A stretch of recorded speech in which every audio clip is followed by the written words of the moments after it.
This is Kane Greeno and Miss Patricia Hesse, and we're interviewing Mr. Sammy Rorex. Today is the 11th, or the 16th of November, year 2007. Well, let's get started. What is your full name? Samuel James Rorex. Were you named after anyone in particular?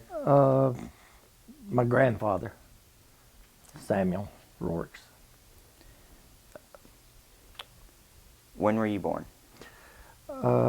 December the 17th, 1933.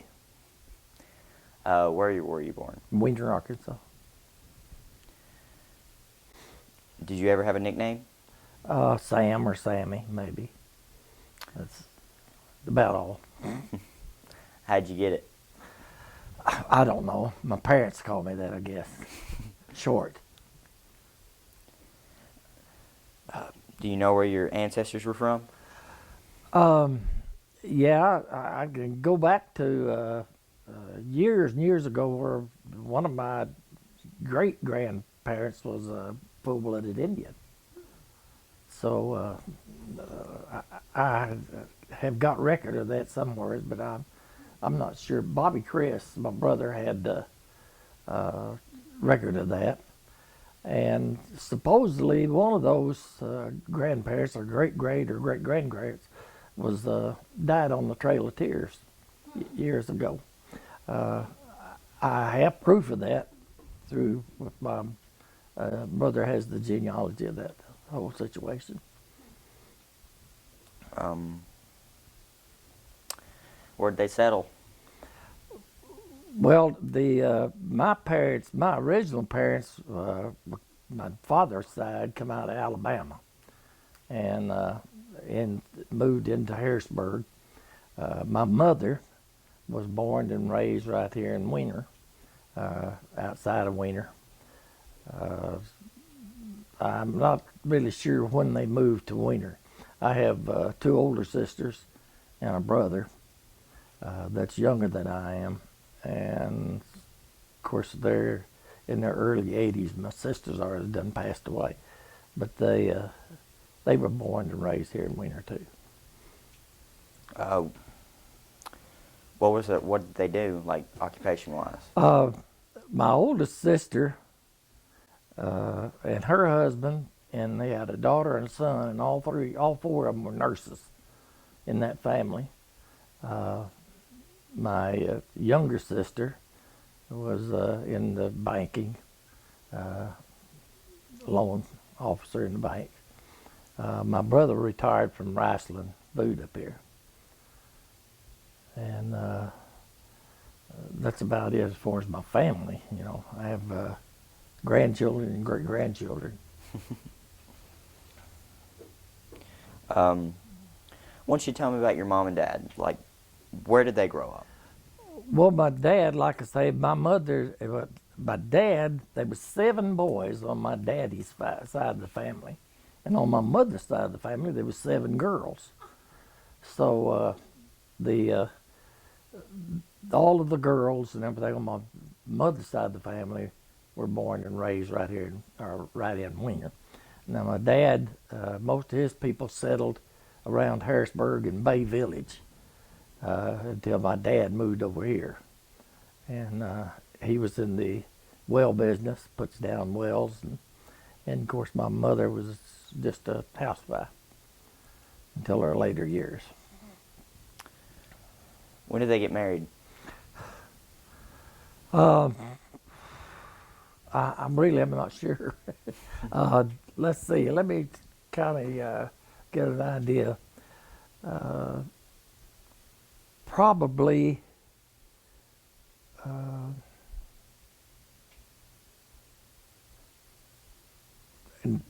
in the early 20s, I'm going to say.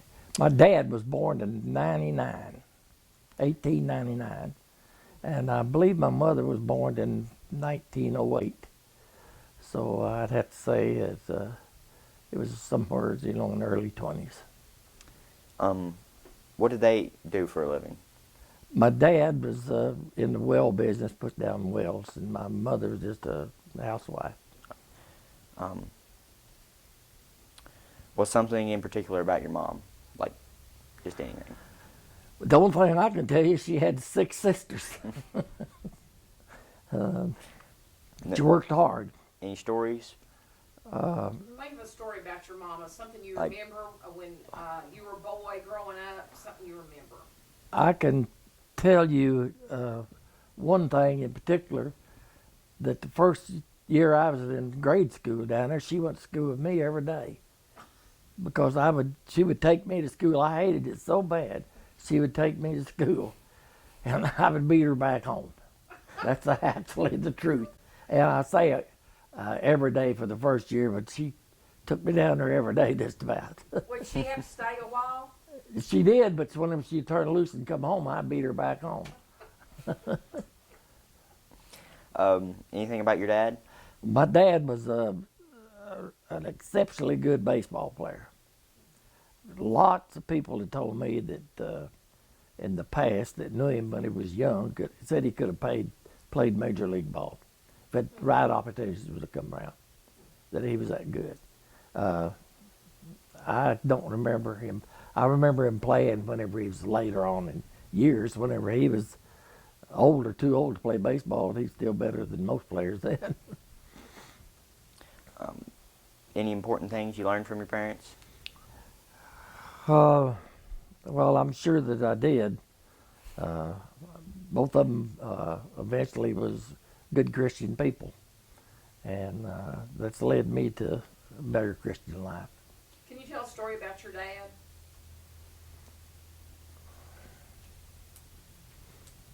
Oh, I couldn't find. Take your time and think.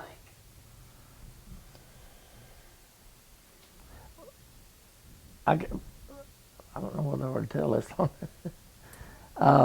My dad was, like I say, in the well business.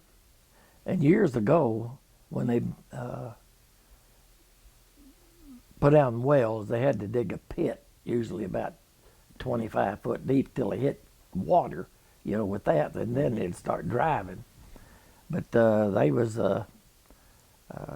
putting down a well out here in the country, and he slipped and fell in that well and stuck a shovel in his side. That was down in the well sticking up. Spent several days in the hospital. But it turned out, he turned out all right. My dad, really, I don't know, I'm sure that some of the older people could tell you, my dad used to be law here in Wiener. I could tell you a story about that, but I won't. I never will forget whenever I was real small, one Sunday morning. Well, everybody called him, his name was Donald, and everybody called him Dub. We had gone to town. I was little enough to stand in the seat of a pickup. We had gone to town, and he got to get some cigarettes, so he pulled into a filling station to get some cigarettes. And this colored lady come running up there and told my dad that's when he was law then. And I was probably about 5 or 6 years old at the most. And some guy had stole her purse and her watch and everything with it. And so she was all excited about it, but my dad didn't seem to get excited. He knew who she was talking about. So he said, well, he'd take care of it. So I went with him, and we drove down to the first crossing out of Wiener, south of Wiener, which is across from the John Deere place, and crossed the railroad tracks. And years ago, they used to haul rice in these box cars, and they bagged it and put it in there. Well, on Sundays and weekends, they used to shoot craps in them box cars down there at the end of them. That was there every day, every Sunday. So we drove down to almost the end of the box cars. We got out and walked about 100 yards, and when we started to get up in the box car, my dad did, the guy was in there that had done the stealing of the purse and the money, and he headed out the other direction. But what he didn't realize is my dad was a good athlete, and he run him down. And that was the end of his stealing. And I won't tell you what he done to the guy. He didn't want to do it again. No, No. no, he didn't. Anything about your grandparents? My grandfather on my mother's side was a Vandiver. He died early in my life. I can remember whenever I was a kid, probably like I say 5 or 6 or 7 years old, whenever he passed away. I didn't really know him all that well.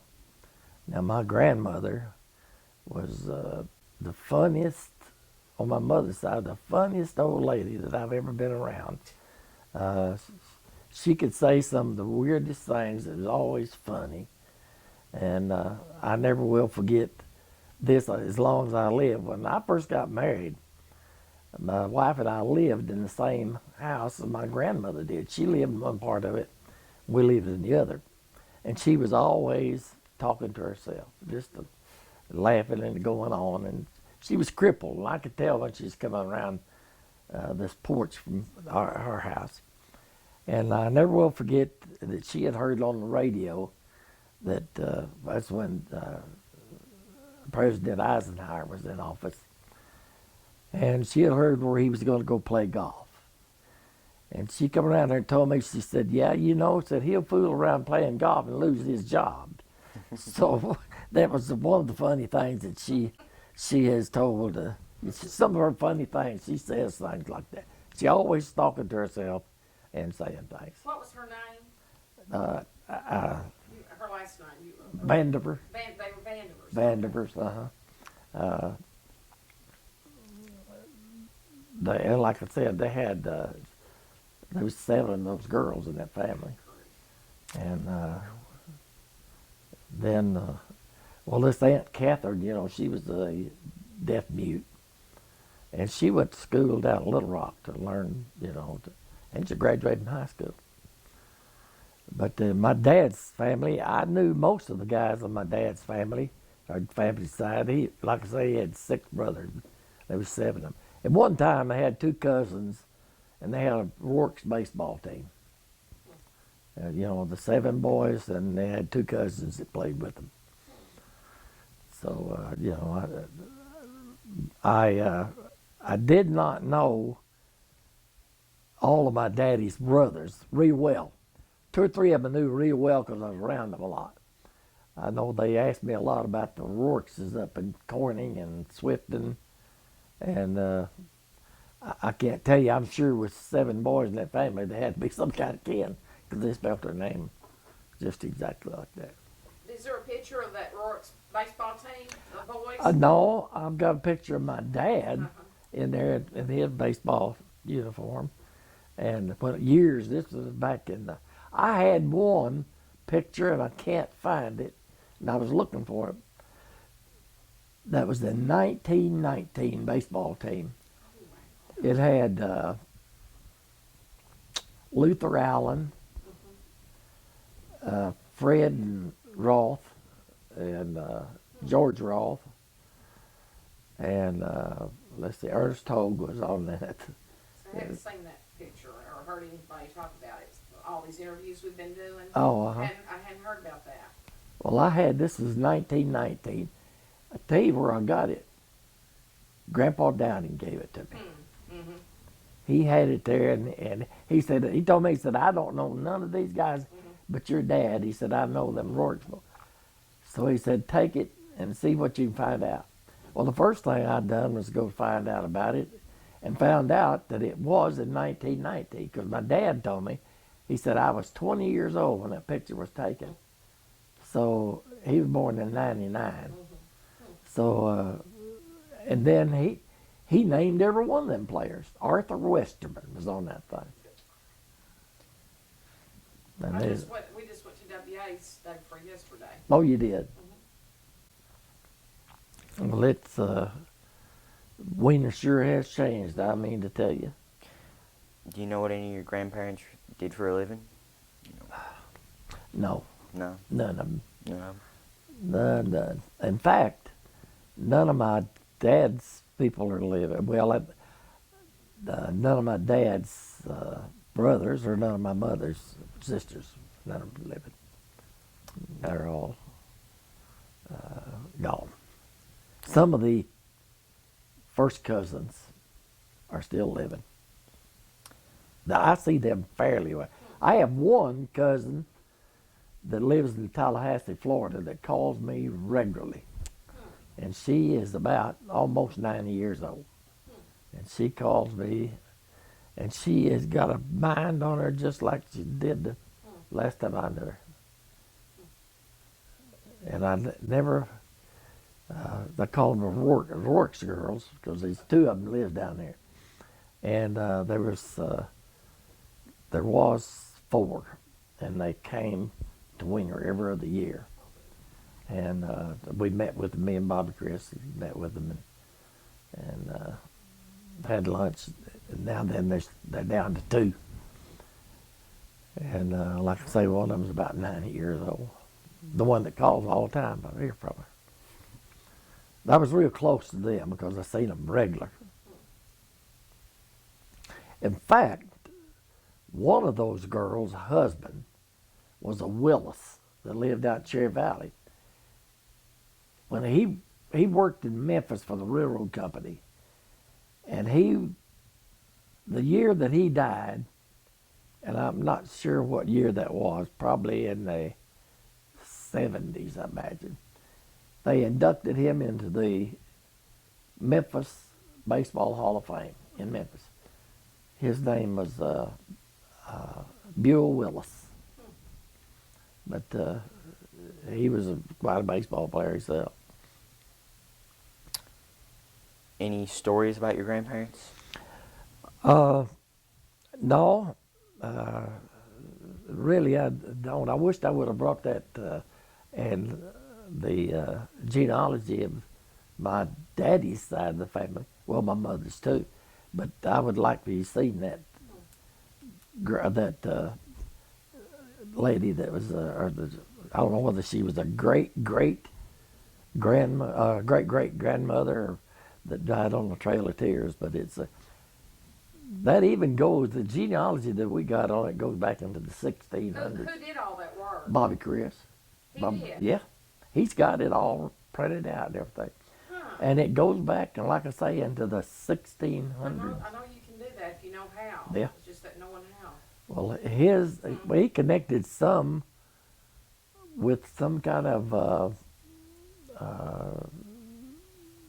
king or something over in England or something, one of them back in the 1600s or something like that. Brothers and sisters, did you have any? Oh, brothers and sisters, I enjoyed them. That's the only thing I can say. I did. I enjoyed them. They married good people. Enjoyed them, and they still have children. All of them. My oldest sister has a son and a daughter that lives in Heber Springs. My youngest sister has a son that lives in Dallas, Texas. My son has a daughter that lives in North Carolina. And, it's my kids, my three kids at one time during the year, from March the 13th until June the 22nd, this next year around, after March the 13th, will be 51, 52, and 53 years old. Huh. That's pretty cool. For that period of time. Huh. And but I have 3 grandchildren and 4 great-grandchildren. So I'm getting old. Did you and your brothers and sisters get along when you grew up? Growing up, me and my youngest sister were just about battle every day of the week. But I grew up to like her better than I did any of them usually. What would y'all fight about? Oh Yeah. Lord, everything. I mean, tell you, she was talk back, and I never will forget one time we had a door at the house that had a glass in the upper part of it, and she and I got into it, and I shoved her through that glass, and I thought it was gonna cut her head off, but it all turned out. But we did. We fought a lot. She and I did, and the rest of them got along great. What'd you guys do for fun? Oh, years ago, they was the Church Street in Wiener. I don't know where you know where it's at. In fact, your mama lives on. I live on. Well, Church you do Street. too. I guess. Down where you live, back up this way. You know where Miss McKnight lives? Yes, sir. Okay, I lived just a little bit north of Miss McKnight, and that's where I lived most of my life. Right there. I was born down by the schoolhouse, but I've lived on that street all of my life until I got married. That street, of course, used to be gravel, and there wasn't but about 4 houses on that whole street. But out of all of those houses, there was about 20 kids, and they called it Kid Street. And I tell you what, very few vehicles was down then, but what come down that street had to be careful because there's kids all over them streets down there, that one street. But it used to be gravel, and we used to. Of course, I'm sure that some of the interviews about the old Union Church, Tell building. tell everything. Tell everything. Well, Everything. we used to go to the movie up here in town at Wiener, and when we'd go home, well, it used to, of course, there wasn't no street lights anyhow, but the closer we got to home, the harder we'd run, and it was just dark and scary going home. But the water was knee deep in, down there by Miss McKnight's house. When you turned that corner, water was knee deep in that particular street. But they was kids, like I said, all over that street, up and down that street. In fact, right across the street from me, there was a bunch of old Dutchmen that lived, Ritters, and they had 6 or 7 kids themselves. And then, of course, there's 4 of us in that family. There's 10 kids right across the street from each other. But one of my best friends today lived just right next door to me, Doyle Frazier. Him and I started the school together in the 1st grade, and we ended together. Graduated high school the same year.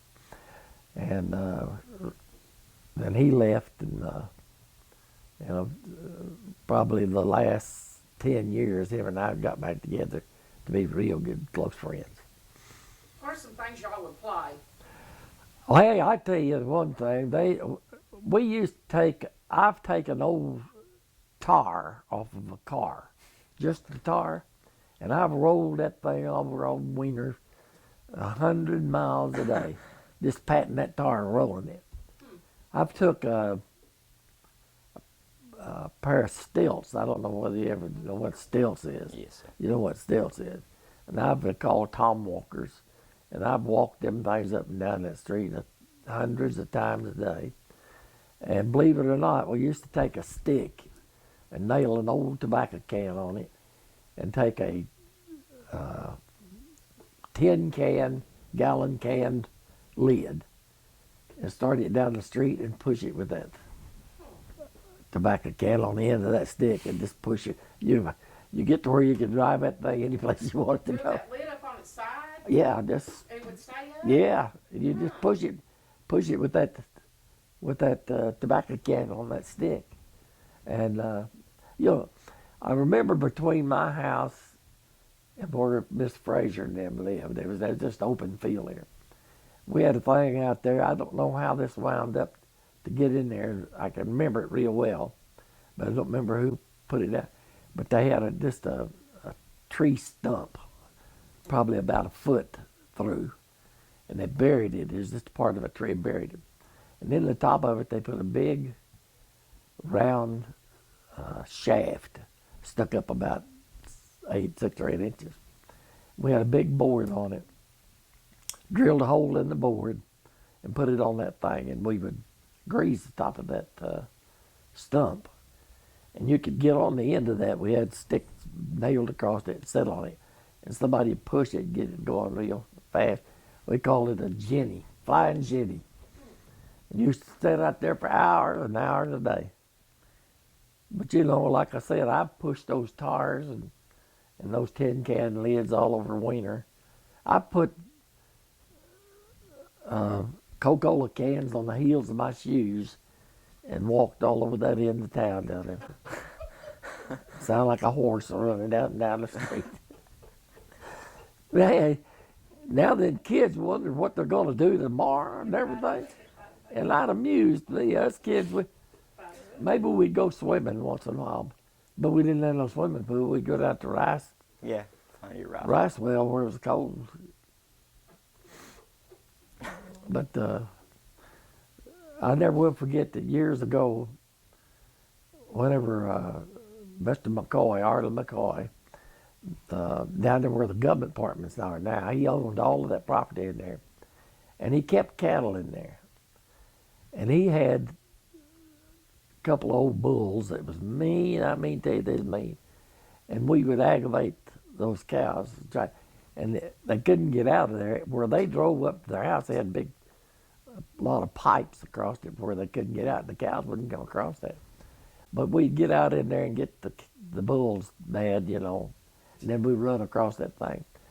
One day, my sisters and Doyle's brother got out there, and the cows got between them and the entrance, and they wound up getting in a big old thorn bush pile out there standing, and I hollered until they chased that old cow off so they could get out of there.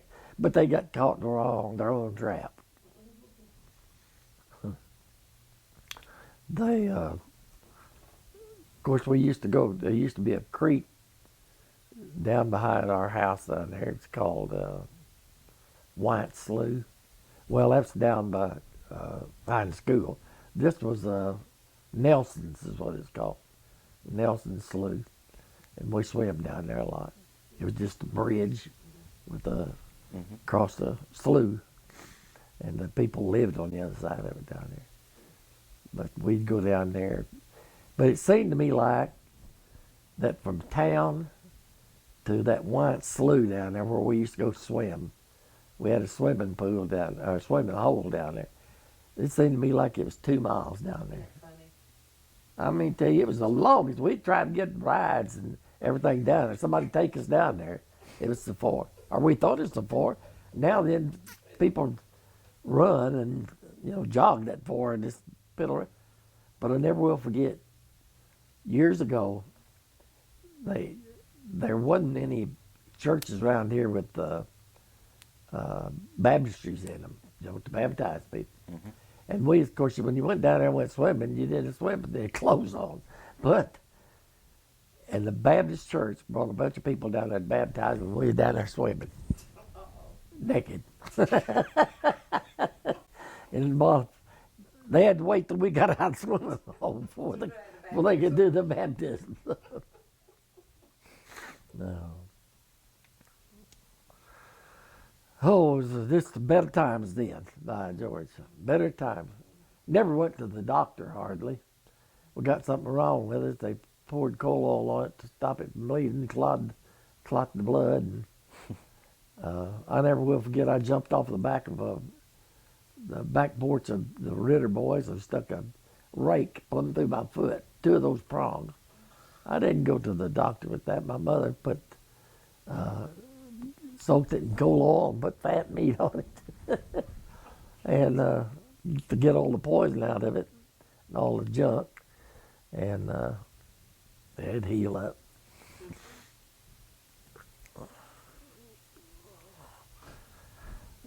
Wasn't a boring life. We had a good time every day of the week. Every day of the week. We used to go to town on Saturdays to buy groceries and everything. Wiener was a lively place then. By George, you go in there and there was people walking up and down the sidewalks there down there. bunches. Of course, they had a show, everything. We had a movie theater back then. Uh, We had a bunch of different stores. oh, yeah. Years ago, that one place there had a D-Good store Mm-hmm. and the beauty shop and the barber shop and what they called Roy Bryant's. More or less had a ice cream parlor and stuff. And then the movie. They used to have a place there called Sophie Schisler's that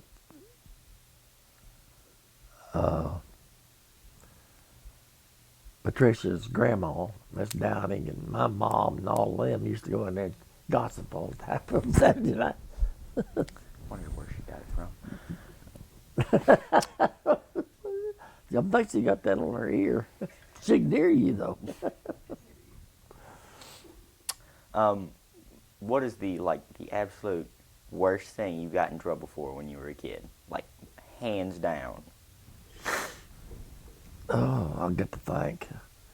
I've been in trouble a lot of times.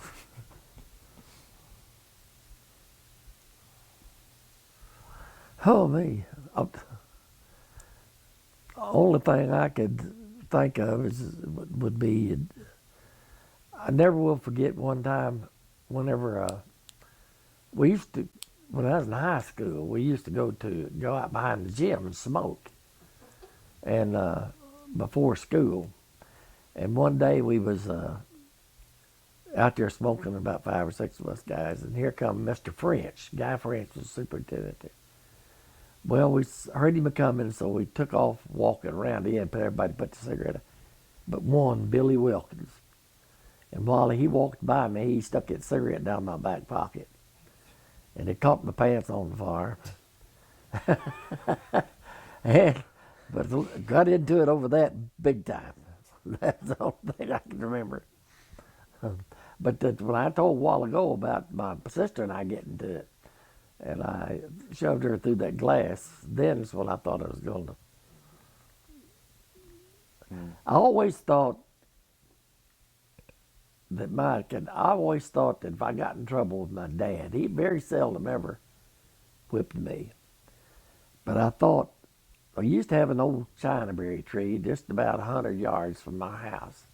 And we played in that thing all the time, and I could get in that thing in a hurry. And I thought that I could outrun my dad. I thought, if he ever gets me, I'm going to head for that tree, that old mulberry tree. One day I got into it with him, and I took off running. But what I didn't know, like I said, he was a good athlete.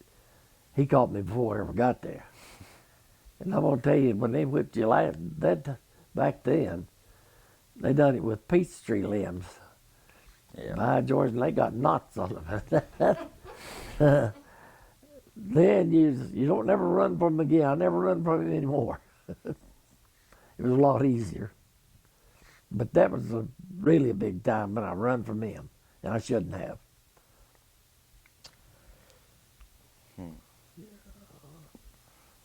Any cousins or friends that, live around town that you hang out with?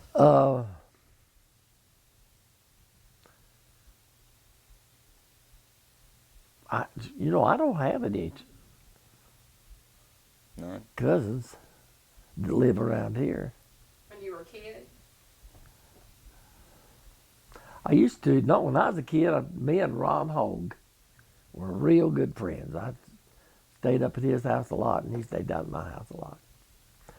I tell you one, that even after I got grown up and I was in high school, I guess I was a senior in high school, Bill Griffin, you know Bill Griffin.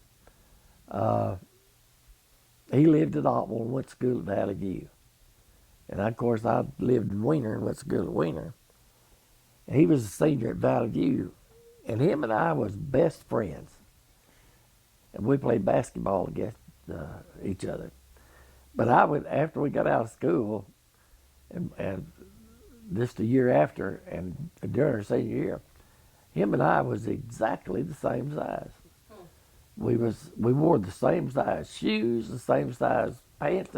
if I go to his house to spend the weekend or something, I never took no clothes. I'd wear his, and he did that when he come to winter. He never had. We was always the same size. Now then, I'm gonna say this in case he ever hears this. He couldn't wear my. Can't even wear my shoes now. He's too fat. Would never think you'd be fat. Oh no, but we're still good friends. He turned out to be a preacher. Retired. So I don't know. That's That's the next about question. my story. We're not through with you. Oh, you're not. Any other, close family members? All of my folks is gone. And this is about when you were young. When you were little wee bit. These are all about when you were young. Oh, Were there any more family people around when you were young? well, no, like I told you about the Rorex girls, they never come to Wiener. The reason I got so close to them is they never came to Wiener, that they didn't stay at our house. And they lived over around Bay Village and over in there. But I'll guarantee you, if they come to Wiener, they wouldn't stay with none of the rest of the relatives. They stayed at, they'd sleep on pallets on the floor and everything else. But they wouldn't stay no place else besides right there. And they are really the ones that I was really close to. Them, my mother's kids, or sisters rather, was so much older than what I was, and I don't remember them having all that many kids. My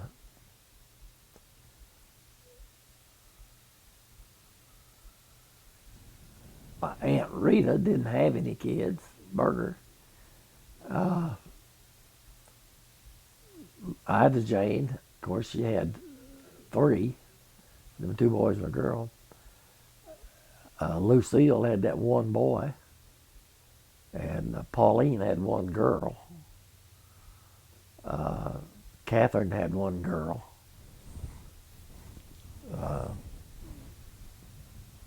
I don't keep think of the rest of it. But I didn't have very many cousins on their side of the family. They just they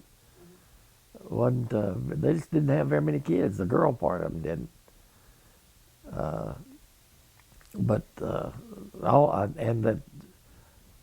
The Bud Rorex, which is the Rorex girls' daddy, I was real close to him, and he was about the only one that I was real close to, as far as uncles was concerned there.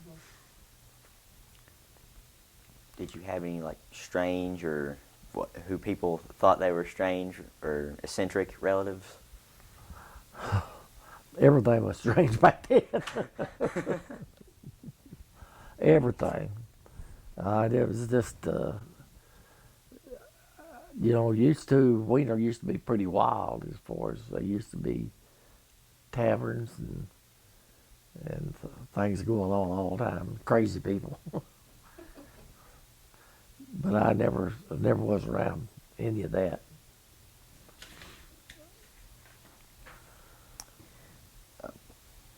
What'd your house look like when you were little? Oh, let's see. Usually 4 or 5 rooms, 2 bedrooms, and a dining room, and a living room, and a kitchen. I think that's where I was born and raised, just about, and something like that. Did y'all have electricity? You remember when you? No, whenever I was real small, we used to play Monopoly at night. That was one thing. The neighbors' kids that even come in and played at Monopoly. We played by lamp, coal lamps and things. But I remember my mother and the ladies around the community there, around that end of town, would make quilts, and they would have them on these quilting racks, and they had them up tied to the ceiling, and they would pull them up at night, and, when they got done and leave them there. And the next day when they got ready to use, they'd lay them down, and all of them gather around them and sew. So I remember whenever I was a kid that they had down in the old gymnasium. This was during, I'm sure, the Depression, where they made mattresses. They made mattresses. Oh, excuse me. You're all right. They made mattresses. You go down there, you stuffed it with cotton and sewed it down there and everything. I never will forget that when I was a kid, just a kid, and this was a community deal, whereby they come in. Were they selling them or were they? No, making you made for them themselves? yourself. They furnished, the government furnished, the best I remember, the government furnished the cotton or the material or something, and you made mattresses for your own self. And they just stuffed them with that old cotton, and boy, that was the dustiest place. And it was in the old gymnasium building. I remember that real well. Little kid, kids being around there playing while the mothers and everything was in there making them. And most of them was the women in there making them, those mattresses. Of course, the men, was out on a job. But they done that around. I remember when I used to come around in town and spray the houses for mosquitoes. The government used to, they'd wet your wall. Most houses then had paper, Insulation. what do you call it? Wallpaper? Wallpaper. And they'd spray that paper down, soak it down, and it would dry. Of course, it wouldn't hurt you, but they'd do that. Who was spraying it? Who would do that? The government did that. They did. And Yeah. what were they spraying it for? For Mosquitoes and Huh. bugs of all kinds. I get probably what do you call bed bugs and everything. Bed bugs, mites. Yeah, and they would spray that down, and but it wasn't dangerous. But they done it. They come around and done that. They did to your house? Yeah. I bet they wouldn't let you do it today. Oh, You have goodness everything. gracious, no.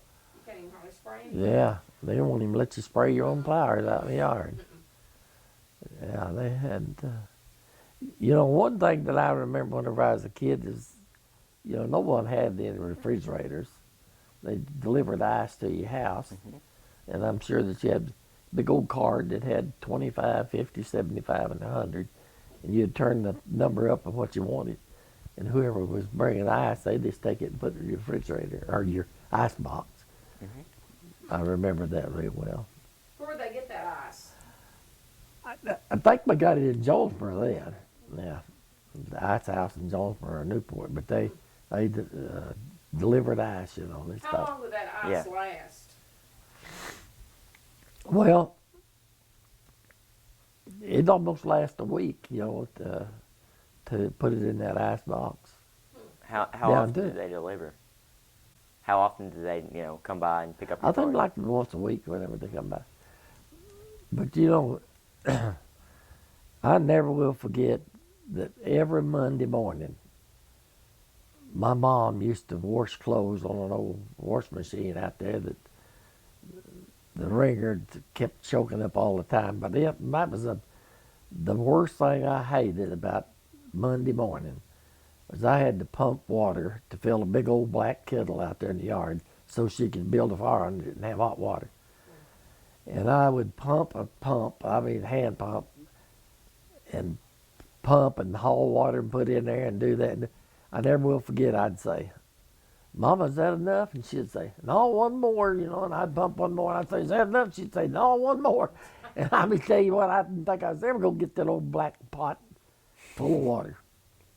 But eventually I would. But I hated to see Mondays come around because that was the worst day.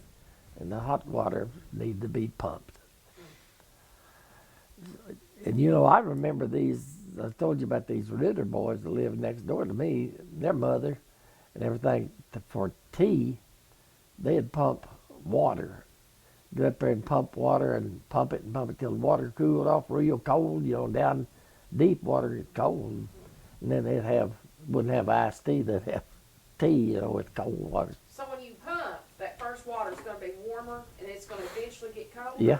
I didn't know that. But it'll just get so cold, you know. Huh. But down in there, it's pretty cool. Be like well water. Yeah. Sure was. Did you move around any, or did you live in the same house all your life? I pretty well lived right there. Let's see. I lived, I was born down by the school, and do you remember where old man Smith's house used to be in that corner right there at the I school? remember that house. Well, I was born and Sheffield's raised. lived in it for a while. Yeah, well, I was born and raised right there, or born. But then my dad worked for Mr. Wilford for a while. But then we moved down on that Church Street on down there where your mama lives right now, or where you live. I lived right there. There was two houses up there together, and I lived in one of those houses. And then we moved up to that house up this side of the UMA, and I lived there until I got married. And I married a girl next door. Lived across the street. Do you remember the Depression? Yeah, the last part of it. I remember when we had food stamps. I say food stamps, they was ration stamps. You know, it didn't seem to me like we was hurting all that bad. A family of 4 or 6, you know, you got pretty well the rations, enough ration stamps to survive off of. I remember, you know, sugar was hard to get a hold of, stuff like that. But we always, I'd say we had plenty. I don't know whether, you know, and none of them starved to death. Did y'all have garden? Yes. Did you? Yeah. Out behind the house, usually. Oh, we used to have an old building out there, an old garage. We tore down and built a garden for my mom, and had a garden out there. You know, it wasn't all that big and everything, but it was, like I say, it just didn't seem to me like that we got by too hard. Do you remember seeing any bums during that? All Ed, that was just every week they'd come around. The bums would bum and stuff, and you know, used to people didn't mind that. They would help those people out, give them something to eat, and that was all they was wanting, was something to eat. Of course, that may be like some of the bums we have today. You didn't dare give them any money. Were they getting off the train, or were they people who lived there? They was getting off those trains that come through here. You know, they used to run them off of the trains. Oh, okay. They wouldn't let them. If they caught them on the trains, the next stop they got off. And I think that's probably where that they got there. Or maybe, you know, whenever the local would come through and stop, and they'd get off. But yeah, they'd make the streets and Wiener in the back doors. They always come to the back door of the house and bumming stuff. And, you know, like I said, people always gave them something that bums. And but you know, the years ago, whenever the old hotel there in Wiener burnt, I never will forget. And those tanks, the lightning struck those big tanks up there. Do you remember that? The lightning struck those big fuel tanks up there at Malcolm Hogue's. It was right across the track. I never will forget. I was a kid. It scared me to death. I thought Wiener was going to blow up. Going to burn plumb to the ground, the whole town. But you know, there was people who knew what to do about it, and they got it all settled. But it was just scary, real scary back then when that old hotel burnt. That was a big old building. It just caught on fire. They didn't set it on fire. Well, I'm sure that there's probably some people who lived there that probably set it afire. Yeah. What was your neighborhood like? You know, when you were a little kid. Well, they wasn't. Well, There wasn't many kids. I mean, many houses down there, but there's most families down there had 3 or 4 or 5 kids. So uh, plenty of playing space, plenty of old fields down through there. Uh, So it was pretty rural. I mean, pretty open. oh yeah. But like I say, there wasn't very many. I bet you they wasn't 7 or 8 houses down that street right there. Whenever there was, it's just that's real thin. But a lot of kids down there, like I said. And we didn't have no problem having friends to play with up and down the street. Did you ever go shopping with your mom, Now, or back then? oh, there wasn't no mall then. I mean, with your mom. Oh, with my mother. mom? No, not too often. I was too interested in playing. I didn't. Mom always. They was just about once a week to go to town, you know, and get groceries. When they go to town and get groceries, they'd buy enough groceries to last a week. But you know, even where I live down, where you live down, it seemed to me like that was a long ways to town, and it wasn't no time. It wasn't. It still seems like a long way. But I tell you what, you know, whenever I was a kid, we went to school on Saturday mornings when I was a kid to make up days, and whenever it used to, it snowed a lot more then than it did. I heard a lot of people say it Yeah. used to snow a lot. Oh, I mean, tell you, a couple big snows. Well, when it did, they'd never run a bus, you know. Of course, when I started school, he only had one bus. And but the kids, we enjoyed going to school because there wasn't going to run the out-of-town buses and everything, and we usually didn't have too much of a class. But on Saturday mornings, they had time to make up. Here's a hook in. Where were we? Just, okay, what's your questions? We were On neighborhoods, what you asked. shopping when you were with your mom. Right, You didn't do it much. No. Long walk to town, it seemed like. What were the stores like back then? Tell them about all the stores you remember and where. Walk down the Like- street. Well, on the corner store there where the city hall is now, there used to be a Walford's. Used to have a grocery store there, and then, like I said, next to it used to be Sophie Schessler's, was a variety type store. She had about anything in there, but most of it was for ladies. But they had a candy counter. There's what they call the kids. Then, of course, they had the theater. Now, I remember the theater one time. We used to have movies down in the Legion Hut down there on Saturdays. Had it on Saturdays and Sundays. And it was just usually westerns, what they usually had, or some kind of cereal, the Tarzan or something like that. But they had them on Saturdays and Sundays. I think it cost a dime to get in or something like that. But usually pretty full. But then they had, of course, to say that Mr. Roy Bryant had a ice cream parlor, might say, with soda fountain and all that sort of stuff. He used to have in the back of it, used to have a pool hall back in the back where they played pool, and 4 or 5 tables back there. I remember that. Of course, like I say, there used to be a barber shop there. An old barber used to be here, Mr. Gilmore. Used to get a haircut like he put a bowl on your head. Where was the barber shop before the Bryant's or after it? It was right on the other side of Bryant's. On the other side. Right, Back- going east.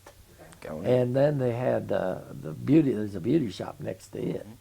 Then on the corner, the other corner there was Mr. D. Good's grocery store. Used to have a grocery store there. Then where the beauty shop used to be right there, the little building next to that whenever I was younger, that was McCoy's, a little restaurant there. Across from the park, I say south of the main street there in Wiener, there used to be a place over there at the corner that was where the guy worked on radios and usually they was kind of battery type radios. They had tubes in them, and that was before they had the barbershop across town and Barnhouse and all of that. I remember when Barnhouse was built. There, whenever I was probably about 15, 16 years old when Barnhouse was built.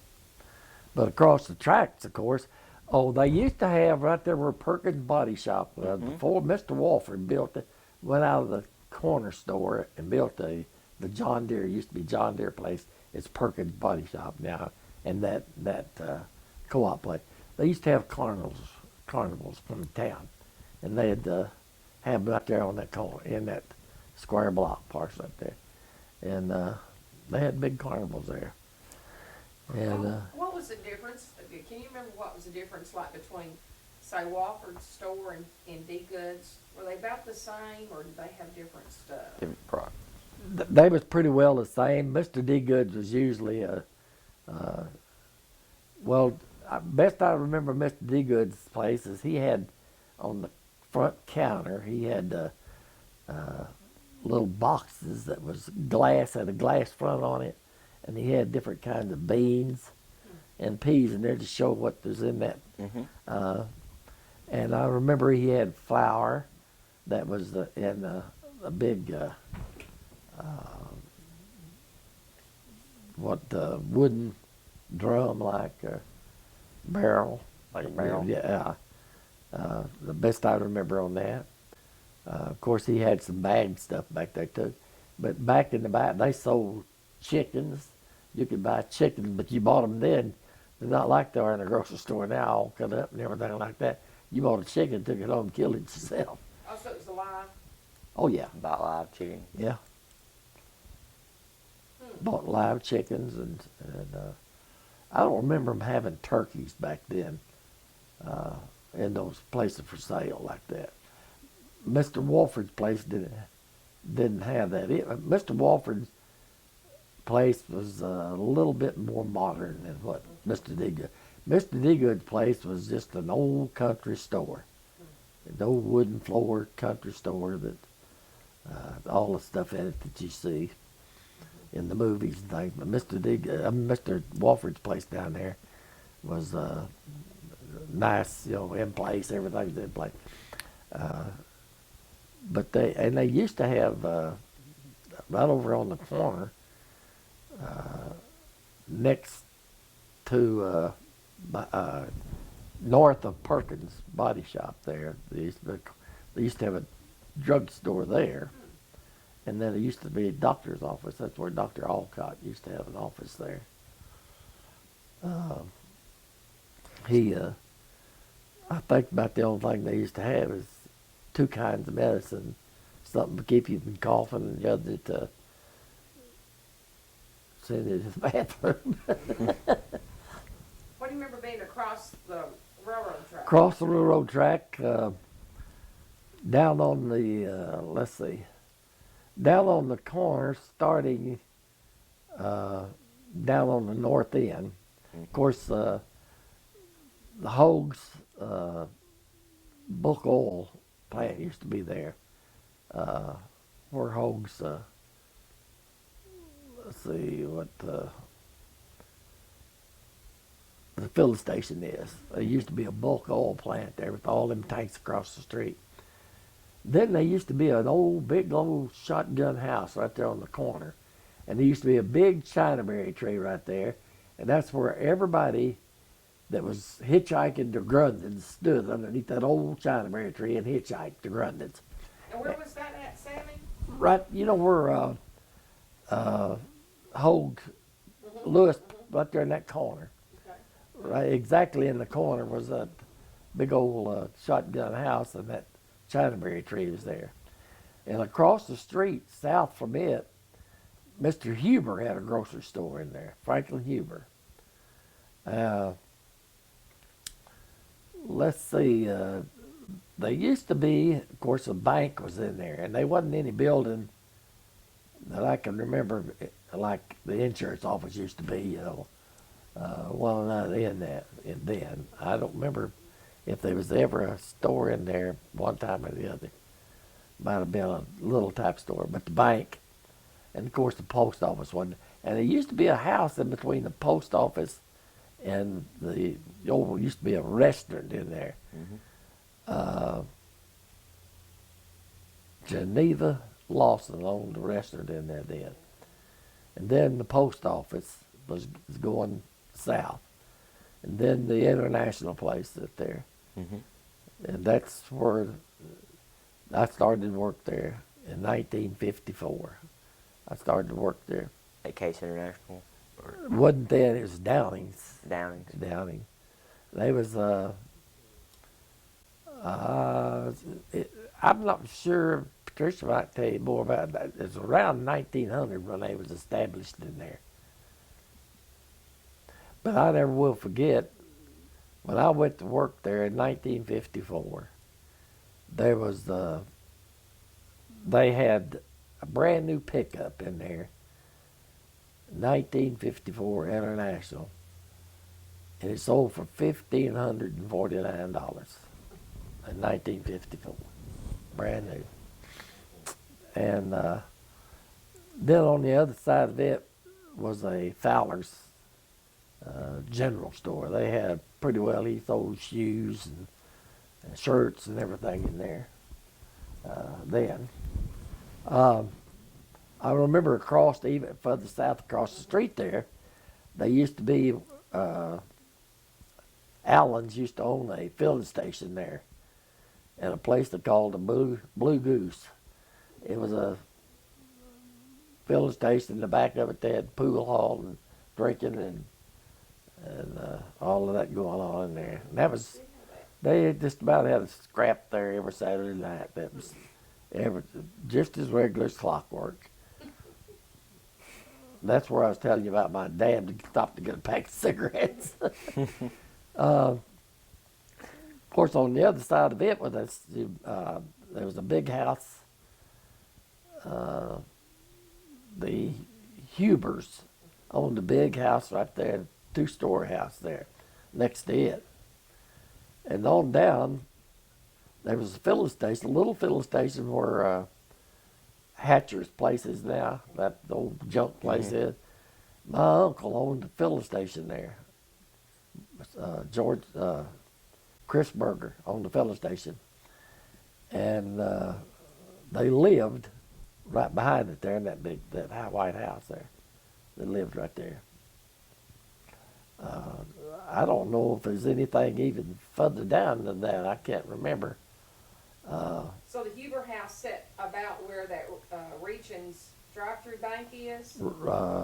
Is that Right, is yeah. that where it was? Yeah, Okay, I've got a picture of it. yeah.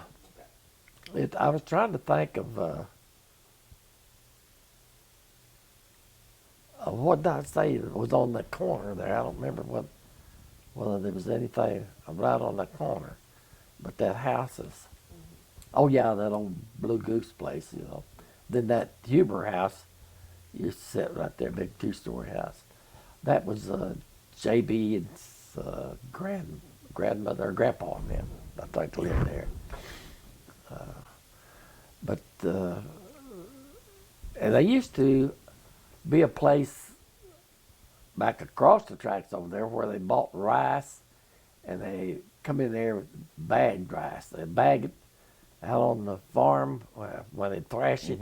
They used to bag it out there and haul it in trucks and put it in the old granary out there. It used to be a big, big granary. Where was that at? I've got a picture of that. It's right where the rice dryer is now.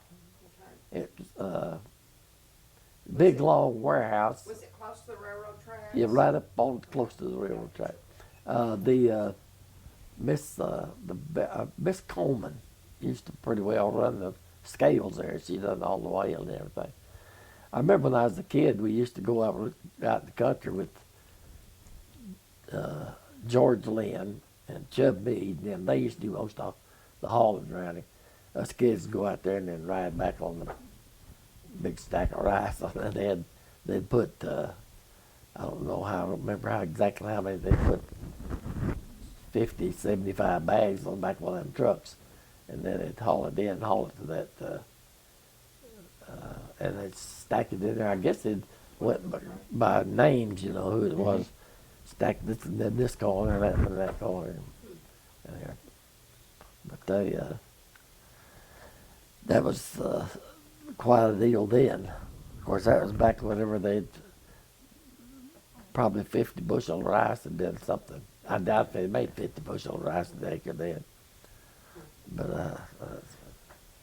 But everything around was strictly gravel. The Highway 49 wasn't paved. And I spent a lot of time over JB's brothers, Albert Lewis. He was maybe a year or so older than I was, but we spent a lot of time together. But we never did hurt for anything to do. We always had something to do, and it wasn't getting in trouble. I never got in trouble real bad. I got whooping my mom and dad, but I never did get in trouble. When you said you did go to town every once in a while. Like, did you ever buy anything? I know one time, you talk about getting in trouble. One time I never will forget when I was a kid, I stole a 10-cent package of watermelon seed out of the old Walford store. Watermelon seed? Yes, it was. I don't know why in the world, but I remember I got that and I got caught. And I took off running. The guy that run the store for Mr. Walford was, I can't thought Harold something. But anyway, I never made it out the back door. He caught me before I got there. But then is when I really got warmed up at home. As far as I know, that's the only thing I ever stole in my life. I guess that taught me a lesson.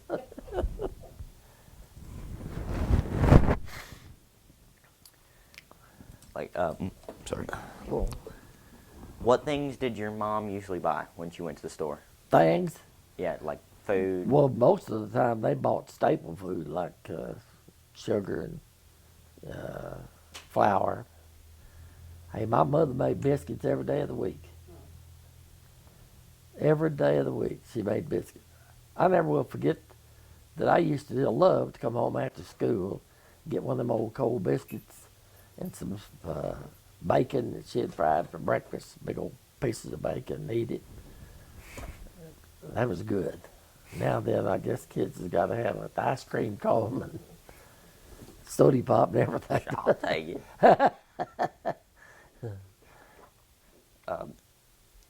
Do you remember any stories your older family members used to tell you? No, now you're getting back to the old days, sure enough then. No, nothing, that I can remember that. I'm sure that they've told me some old stories, but I don't remember none of them back then. Did you ever, first funeral, did you ever attend?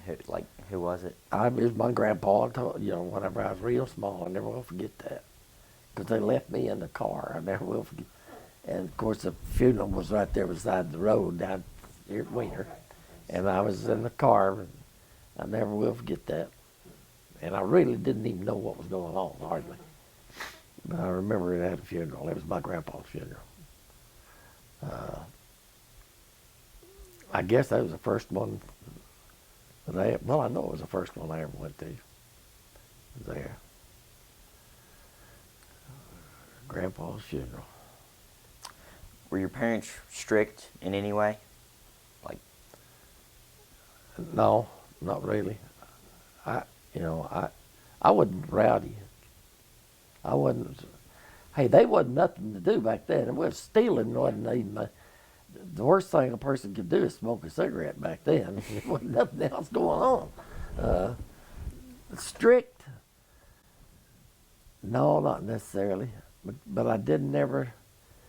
I remember whenever I was a kid, we used to, Unime McKnight and them was the first people in Wiener to get a television. It was about that big a square, about a 6 or 8 inch square. We used to make it down to our house on Monday night, just gobs of people in there and watch the wrestling on that 10-inch screen, I guess, or whatever it was. That was something else. That was the television was. But you know, a lot of times, whenever I was a kid, we used to just go in the summertime, and there wasn't no mosquitoes. I don't, because you know, used to be a lot of cotton around here, and they dusted that cotton, and mosquitoes just wasn't very many mosquitoes. But we used to just lay around out in the yard, you know, look at the stars, and you know, that was a night's run by George just watching that. You just have a good time. Did you have any like household rules? Like, Mine was pumping that water I thought. Yeah. No, I've got more household rules right now than I've ever had.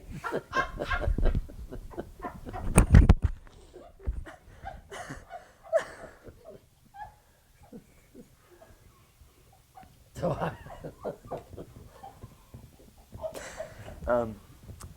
what'd you guys do? Like your entire family do for fun? Like, they used to have at school, down at school, they used to have where I've got to figure out where I'm at in the school thing. But right out in the middle of the school where the old cafeteria used to be, and you probably don't remember where that was at. I bet I have an overview of the school way back when. Well, right there used to be a big ball diamond. Okay. And all them big old trees around there, they used to have picnic tables around. And every Sunday, or not every Sunday, but most of the time, a lot of people went down there and had picnics, you know, and they played baseball. They played baseball there every Sunday. And especially on 4th of July, they'd have a big deal out there with all them trees and everything. And they just had, it was just a real big ball diamond out there. Like the same people gathered around, that's what they done.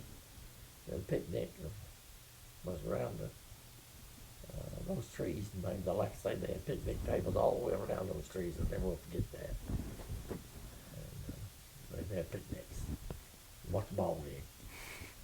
Did you guys like take any special trips anywhere? No. No. The only special trip I remember used to, we'd get on the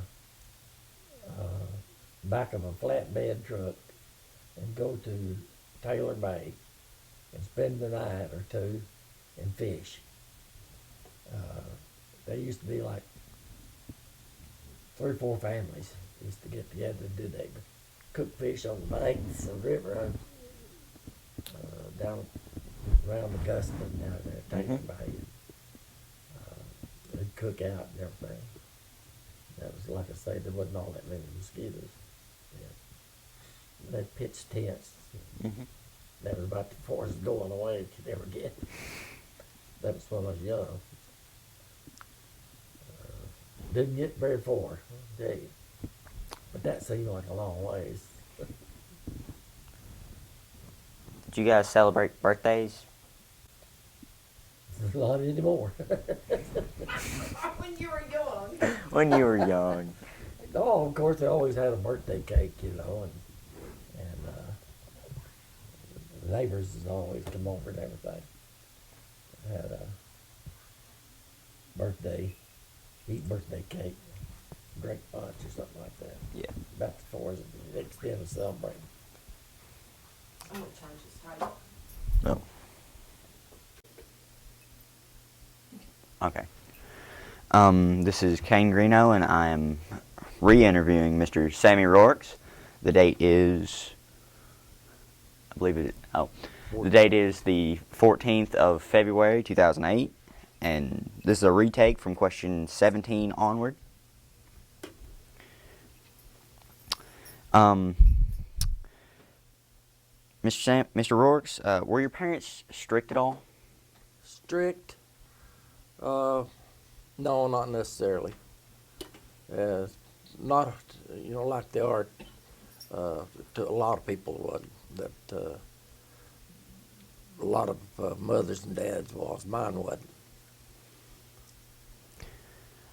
Did you have any household rules like a curfew? Yeah. Uh, Most of the time, at a certain time that we had to go to bed was one, for example. Did you have a curfew, like a time you had to be in, or? In the younger days, well, we did have. Did you have any household chores? Yes, we did. It's, pumping water on Monday mornings for the washing. What did your family do for fun together, like a vacation or a trip or something? Well, back then there wasn't too many vacations taken. A lot of times we just meet around in the house and around the table and play Monopoly and stuff like that, cards, most of the time. How'd you guys celebrate birthdays? Usually just ordinary way, a birthday cake and punch or something. Did you guys ever have pets of any kind? Yeah, dogs, had dogs, no cats. I remember one time we had some rabbits, little black rabbits that we raised outside in a cage. Was there any like special pets, like that, like say you just had a dog and it was your dog? No, not necessarily. My dad was quite a hunter, and he had a bird dog that he called him Don, old Don, that was strictly his dog. Do you remember like any old remedies like that you used for a cold or a cough? Oh my! Of course, back then the only one doctor in town. Of course, they had castor oil, which was terrible, that we had to take, and that was just an old remedies. And of course, the Big Salve was really working back then. Do you remember a time where either you or one of your family members was really sick or got hurt working? Yeah, my dad one time got hurt. He was in the well business, putting down wells, and back then they dug a pit that looked like probably about 4 foot square, and it usually went 8 or 10 foot deep before they started their well. And he fell in that well one time in that pit, and he was hospitalized for several days. Where was this hospital? Just at St. Bernard's. St. Bernard in Jonesboro?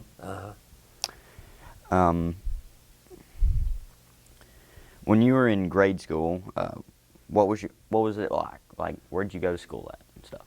I started school here at Wiener, and I've always said that my mother went to school with me the first 5 years I was in school, every day.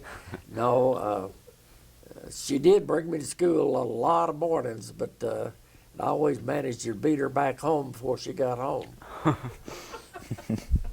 So what happened then? That's the truth. Well, most of the time I went right back to school, but I was strictly a mama's boy, and I just didn't didn't take to going to school too good. Is there like, do you have any like moments at school, like you sneak out or? We'll just read the question like it is. Okay. Can you think of a story you could tell me about something that happened to you at grade school?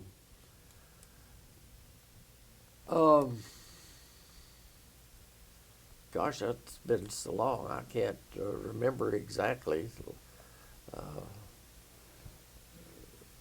Or really, I can't think of anything right now. What'd you do in the summers? No school and everything. Oh, I had all the fun in the world because I had neighbors and the kids that lived on the street that I did, they was just gobs and gobs of kids. We didn't have no problem of playing and having fun. What would y'all do? Played Monopoly at the daytime or nighttime, late in the evenings, and I don't know whether I mentioned this earlier, but I know that I spent a lot of time pushing an old tar around the neighborhood. Just now then, kids has to have an automobile. I had a tar of an automobile that I pushed around, and we used to take an old tobacco can and nail it on a stick, and take a gallon can lid and push it with that tobacco can that was on the end of that. Pretty got to where we could handle that gallon lid pretty good too. Did you have any like toys when you were a child? Oh yeah, but you know, they wasn't real fancy toys, but they was toys. We enjoyed it. Like, what'd you have? Oh, the cars, little cars, and me and my neighbor built a lot of stuff out of wood. Sometimes we'd take old wooden crates from that apples and oranges come in and break it down and make toys with it, different toys. Did you ever have like a special hiding place as a child? Well, yeah, I used to have a place out back at the house that is an old brush pile thing. We had us a tunnel in it, and then when you got in it, well, it had a wide spot. We could go in there and hide away from everything. Did you ever have to like run back there when your parents are after you? Or? Done that many a time. Where did the brush pile come from? Is it just There used to be an old briar patch. I mean, it was thick, real thick. And we got back in there and made us a tunnel through there, and very few people could get back in there. How did you make the tunnel? What did you use? Did you cut it? Yeah, we just take and cut the briars, you know, and left the oval overhead and just made us a tunnel back in there. And then when we got back in that thing, where it was real thick, and we made it larger to where we could get back in there and probably smoke a cigarette or so. Tell me about the oldest person you can remember knowing when you were a child.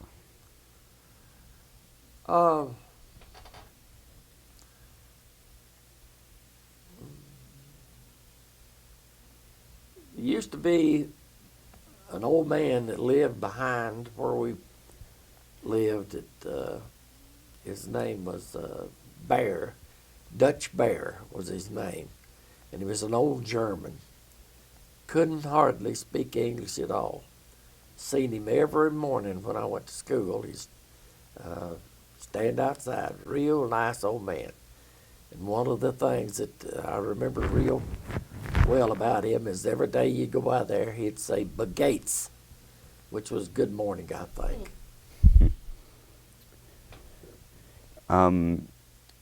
When you were a child, do you remember hearing any stories about Joe Bruner?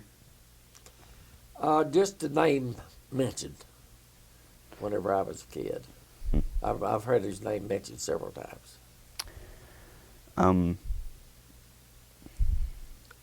did you have any, like, a best friend when you were a child?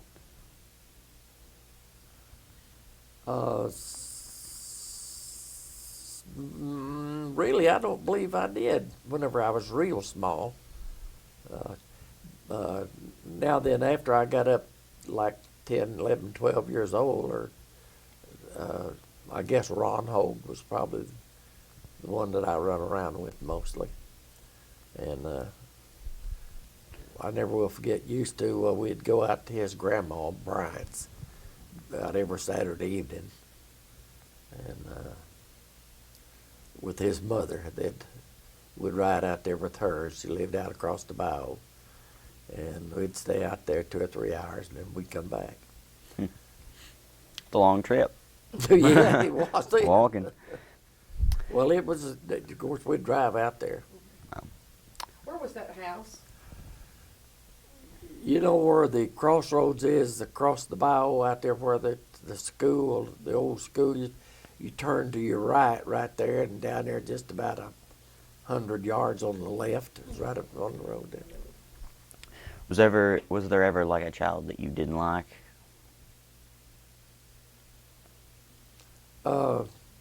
No, not that I know of. I didn't. I liked everybody. Tell me a story about spending the night away from home when you were a child. I never spent away from home. That's the reason my mama had to take me to school every day, because I didn't stay away from home. Now, you speak of a child. How old are you talking about? Anywhere from, I guess, birth to 15. Well, I can remember whenever the first time I ever went to away from home, really to a church camp up in, must have been around Hardy someplace. A bunch of us went to church camp, and on about the second or third day, I got homesick, and they had to bring me home.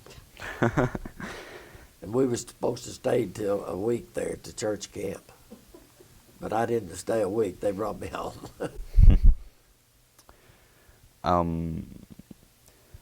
How did your family celebrate Thanksgiving? Usual way, just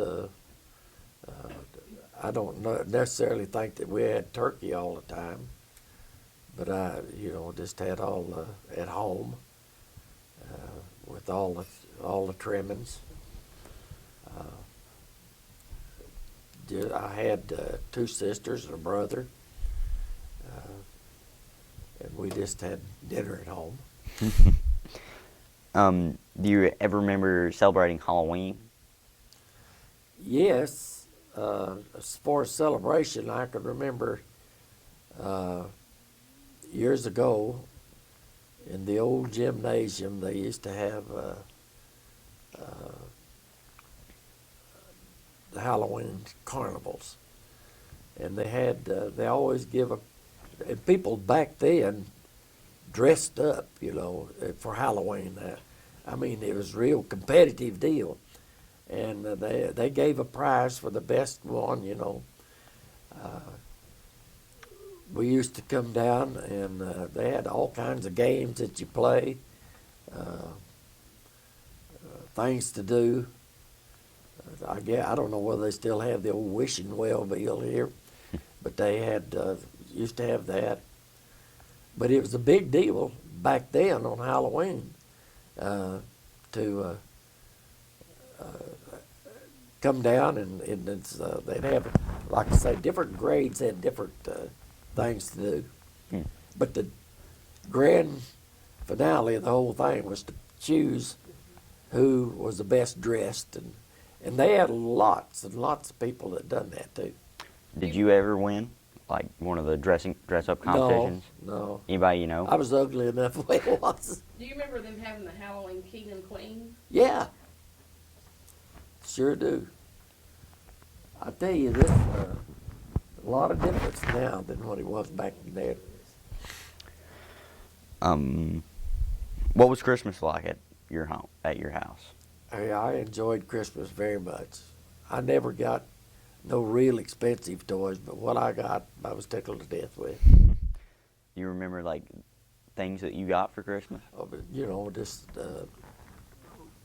games, uh, small toys, cars, and stuff like that. Wasn't very much, but what I appreciated though.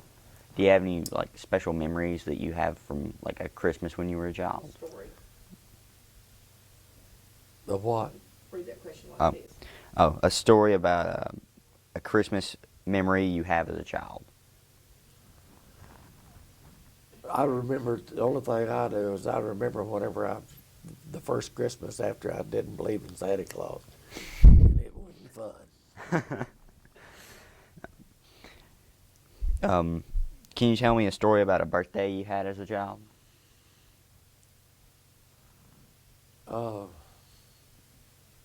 Really, no, I can't. Who was the first president you remember? uh,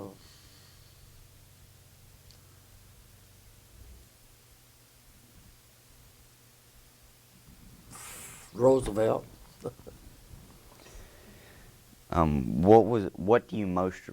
What is the thing you most remember about him? I remember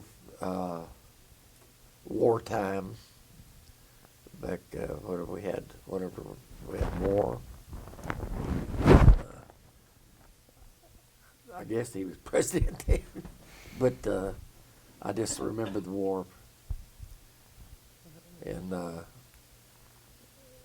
course, I wasn't all that old then, but I remember the war and things that went on at the rationing of where you had to have ration stamps to buy anything.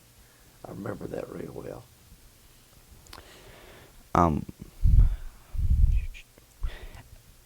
Tell me about what high school was like for you.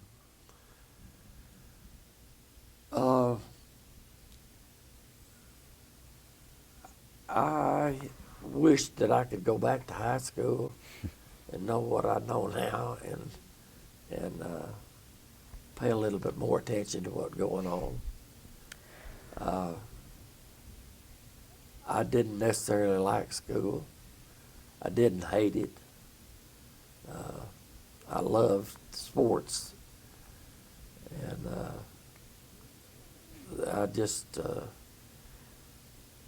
it was something to do, something that I had to do. Was there ever a teacher that you really liked? In high school, Yes, sir. I guess that Leonard Smith was probably one of the teachers that was real likable in high school. What did he teach? He taught history, and he was our homeroom teacher at one time. He taught me history. Was there a teacher that you really didn't like? Yeah, there was. How was it? Henry Wilson. I don't know of anybody that really liked Henry Wilson as a teacher. Tell why you didn't Why, like it. why didn't you like? Because I don't know exactly. He was mentioned by most everyone. Was he? Well, he had He was. he had habits that he shouldn't have had. What did he teach? English. English. Okay. Now I want to ask you about your social life when you were a teenager. What were some of the most fun or wildest things you and your friends ever did?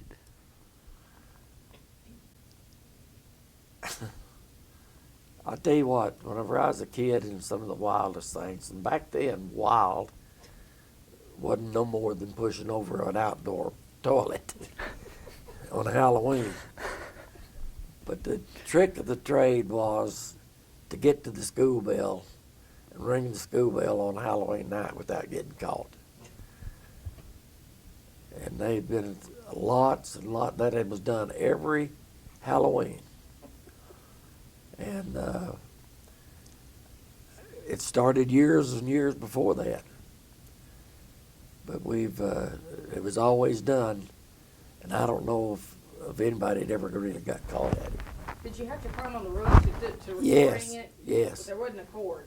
Oh, no. In the back of the school, they had a fire escape back then years ago.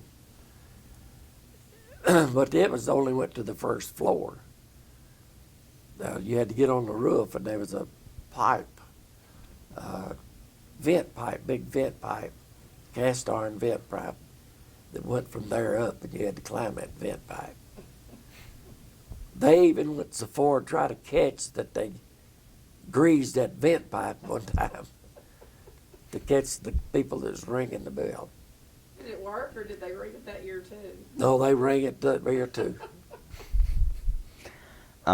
Did you ever ring the bell? Yes.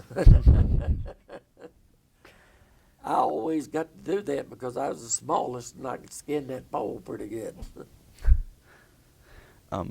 Did you ever have a curfew when you were a teenager? Yeah, probably so, you know. Up till I was probably 15 years old, 15, 16. What time did you have to be in? Usually about 10 o'clock. Okay. Do you ever remember Grundens? Oh, very much so. Do you have any stories? Like, Well, used to at Grundens on the 4th of July, they'd have the biggest deal up there on the 4th of July. People picnic. They just had, it was just a 4th of July thing. Hundreds and hundreds of people from all over would come there. In my days, up till they almost closed, I used to lifeguard up there. I've worked behind the counter, dishing out Cokes and candies and whatever. They used to have big dances up there on the 4th of July. It was it used to be a big thing. Do you remember Gumpy Gallagher going up there and having fights? Oh, all the time. Tell what you remember about that. Someone mentioned that. Well, I can remember whenever one time in particular that Gumpy had jumped on the wrong man, and the guy didn't want to fight him, but Gumpy kindly pressed the issue, and then afterwards he wished he hadn't, because the boy got the best of him. But it didn't stop Gumpy from later on doing the same thing. You remember who that was? Who the guy was? Yes. No, he was a lifeguard there before I was. He was from Jonesboro. What was the movie theater like that you went to as a teenager? I remember most of all that you could go to the movie, buy popcorn and a Coke for a quarter. Do you remember the Majestic or the Victory theaters? The Victory I do. Majestic, I remember where it was at, but years ago, they used to have movies in the Legion Hut. And they only had them on Friday and Saturday night. Well, next question is about the Legion Hut. Do you is there any particular stories about the Legion Hut? Other than, like I say, they had movies there. Also, years ago, the Boy Scouts met there for several years. It's been moved several times. I know of three times that it has been moved before they tore it down. Where was it originally? Almost there where they where it sat when they tore it down was started the first time I remember it. Then they moved it back toward the Roberts Rice Mill and next to the highway or street there, and then moved it back up to where it was where they tore it down. Do you remember when they would have those circus would come to town Yeah. there? Tell about that. Well, I remember they had carnivals. They had carnivals there on that particular corner where the Legion Hut was. And they would come in there and just have all kinds of rides and everything. It's a big thing. I never will forget one time some of the older boys in town, they had a basketball thing where you could shoot goals and win prizes. And these boys stole the guy's basketball from the carnival. And they finally got the police there to get the basketball back. Who taught you how to drive when you were a teenager? Well, I guess my dad. Did it go over well? Yeah, pretty good. Done pretty good. Of course, there wasn't all that many vehicles. Hey, appreciate that. There wasn't very many vehicles around town then. It was easier to get around.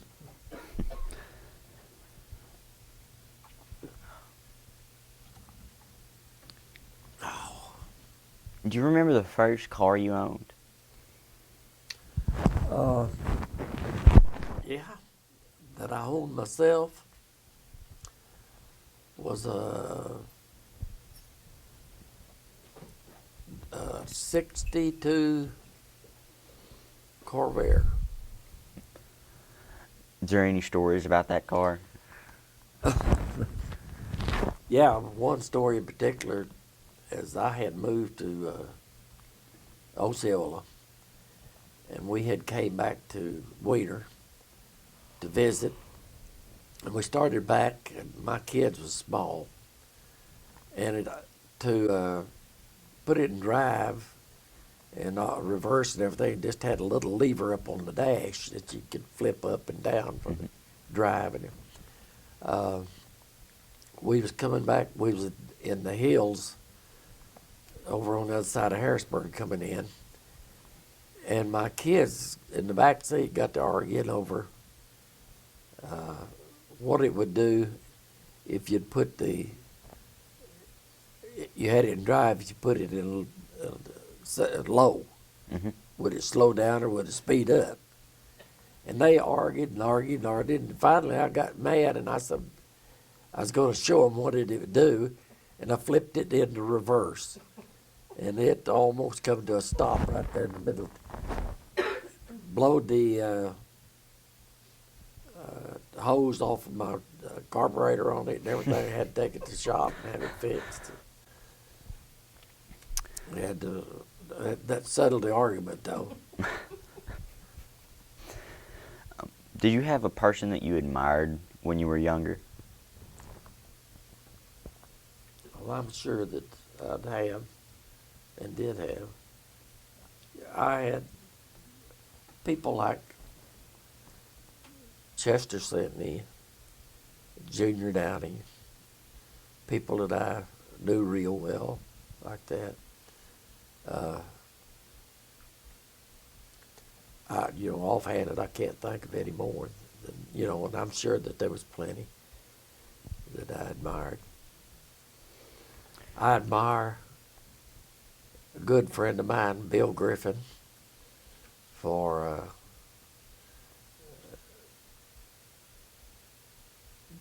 becoming a minister. Had a lot to do with me becoming a Christian, and some of the other guys that I mentioned also. What was the most vivid memory you have about World War II?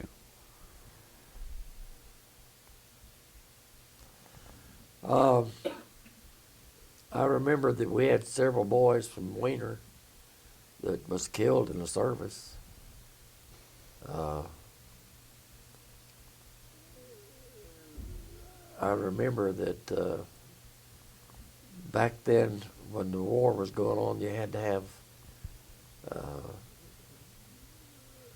ration stamps to buy different items, gasoline, anything that had to do with automobile tires and groceries, a lot of groceries. You had sugar and stuff like that. Do you have any particular stories about that time?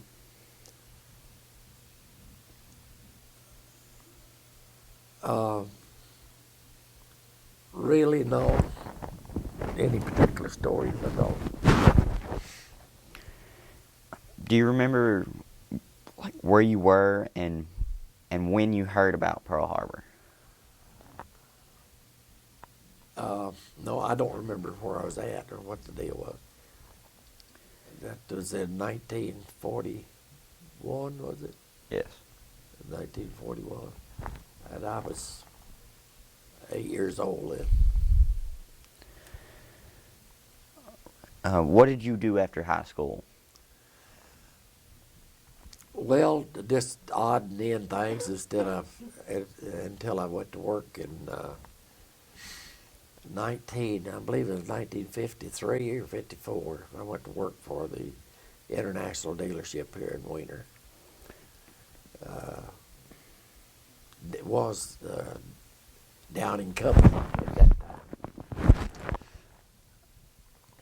What kind of jobs did you like have? Like what particular did you do? I was head of the parts and one man.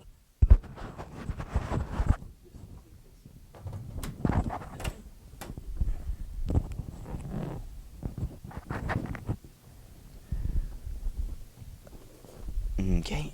I was the parts man for the international. From then until I retired in 1994. 40 years.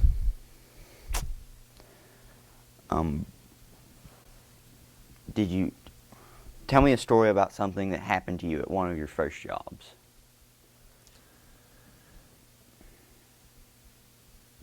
Well, one thing that happened to me is whenever I got the job there at the International, I was hired by Junior Downing that come and asked me if I wanted to learn the parts business. And of course I did.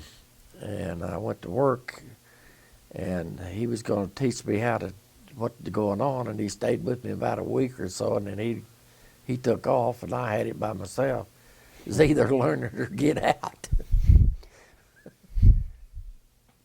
I think you told a story on that, I remember it, about, it was about a tractor or something that was in the shop inside that took off or did something. Tell that Yeah, story. I wasn't there when that happened, but I remember it went right through the front wall of it. Sure did. That happened before I got there. How did you meet your first husband or wife? Or first wife, my bad. Sorry. She was my next door neighbor. I lived across the street.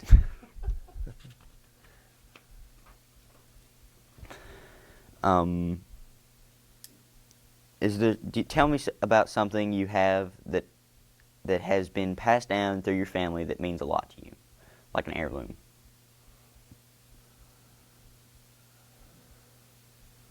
I don't know. I can't think of anything that I really have that's special that I would, say that it was passed down to me.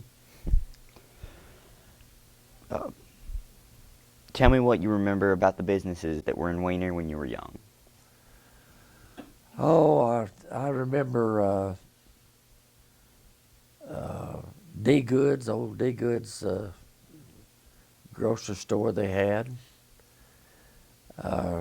I remember Allen's owned a little restaurant. across the alleyway from that grocery store. I remember the John Deere place was right in the middle of town then, really in the busy part of the town. Wasn't out on the highway or whatsoever.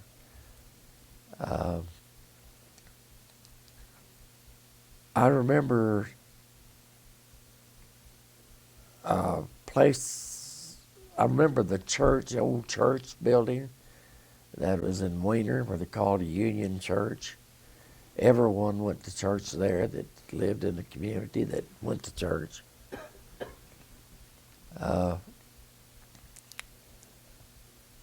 remember they used to haul rice into Wiener on the back of bagged in bags from the farms into big warehouses here in Wiener. I remember my uncle used to own a filling station in town. The bank, I remember the bank used to be an old Fowler's store where the medical supply place is now.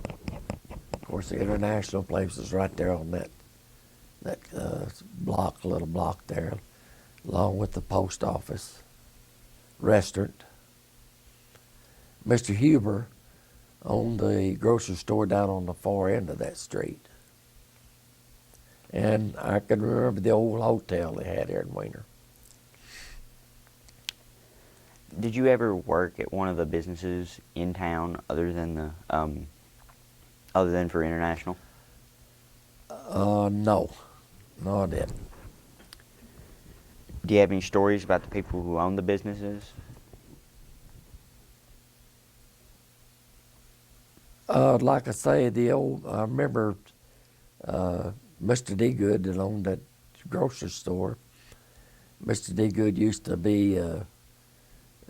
do practically all the preaching in that old Union Church building years ago. Very much liked person, Mr. D. Good was. Done a little bit of everything.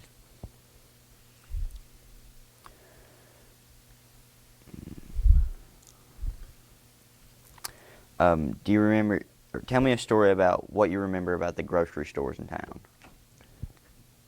I remember the grocery store there Mr. D. Goods had was on the front of the counter.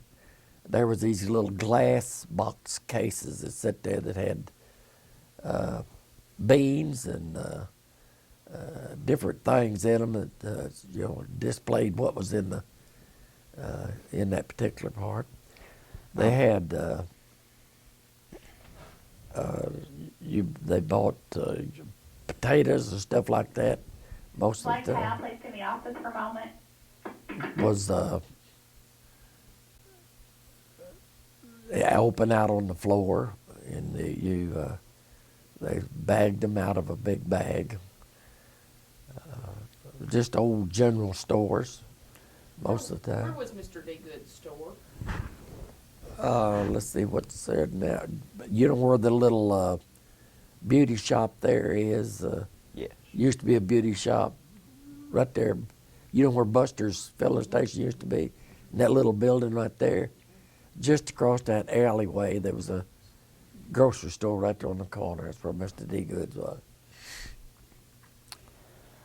Do you remember stores such as Sophie's Dime Store or Miss Allen's Dress Shop? Yes. Yeah.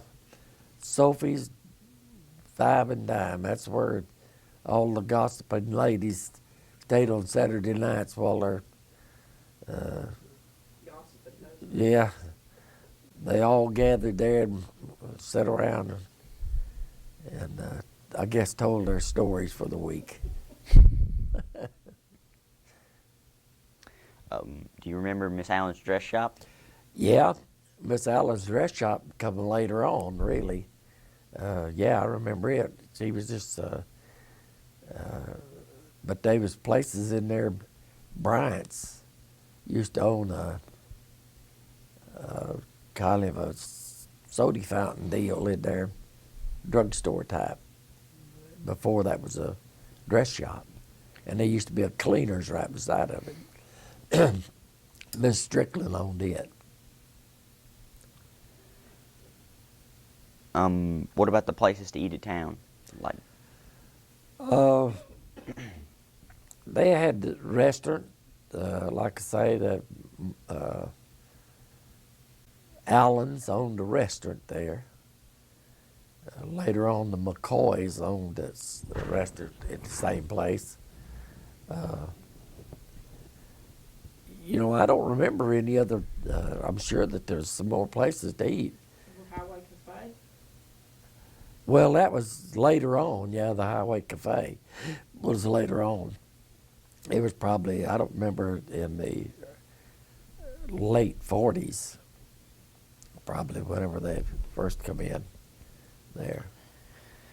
do you remember the first town library?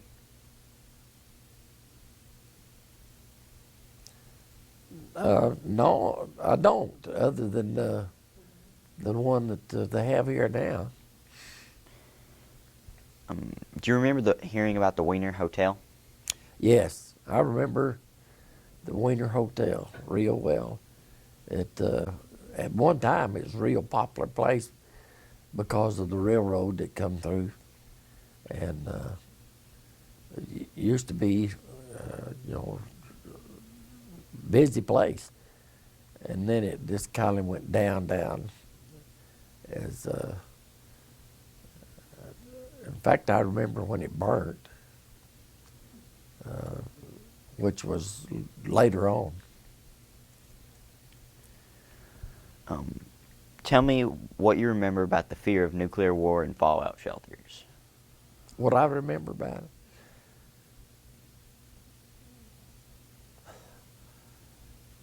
The only thing I remember was whenever we put the bomb on Hiroshima that ended it all. Is about the only thing that I can really remember real good. But I know it had to be terrible there. Tell me about the first television you remember seeing. That was Unime and Ben McKnight had a television, first television I could remember in our end of town at least. And it wasn't a very big television. But all of us, we used to gather around on the neighborhood and watch it.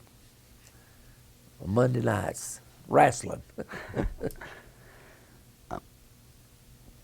I believe that's the last question that we missed.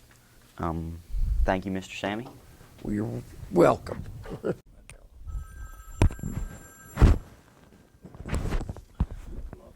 Let's shoot.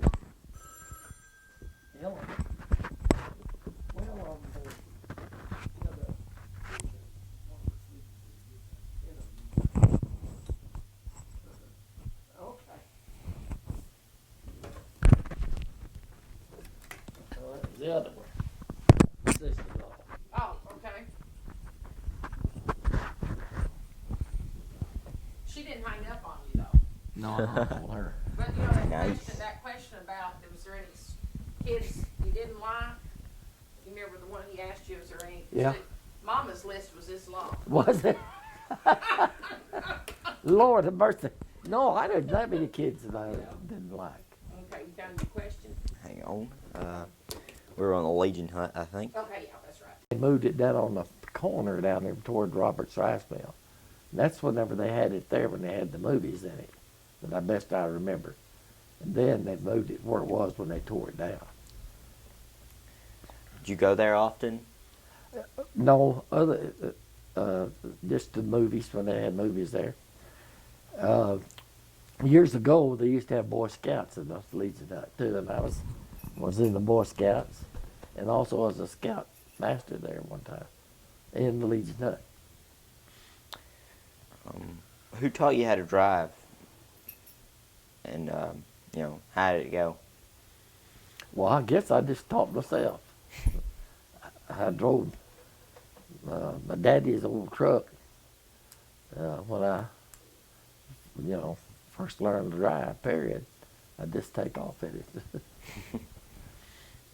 it. What was the first car you owned? Vehicle? Owned? Mm-hmm. Well, 1962, Corvair. Wasn't a Corvette, that was a Corvair. Had the engine in the back of it. First lever. But when I went to work for the international place, well, they furnished me a truck to drive all the time.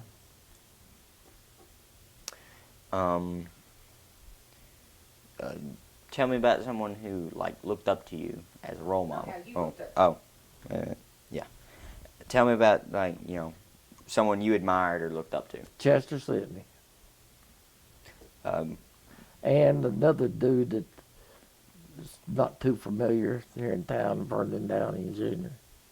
You know him? Heard the name, I do believe.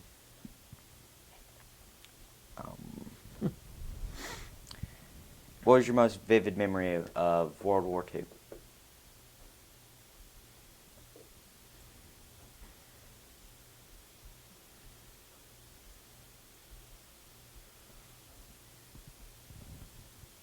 I guess when they put a stop to it.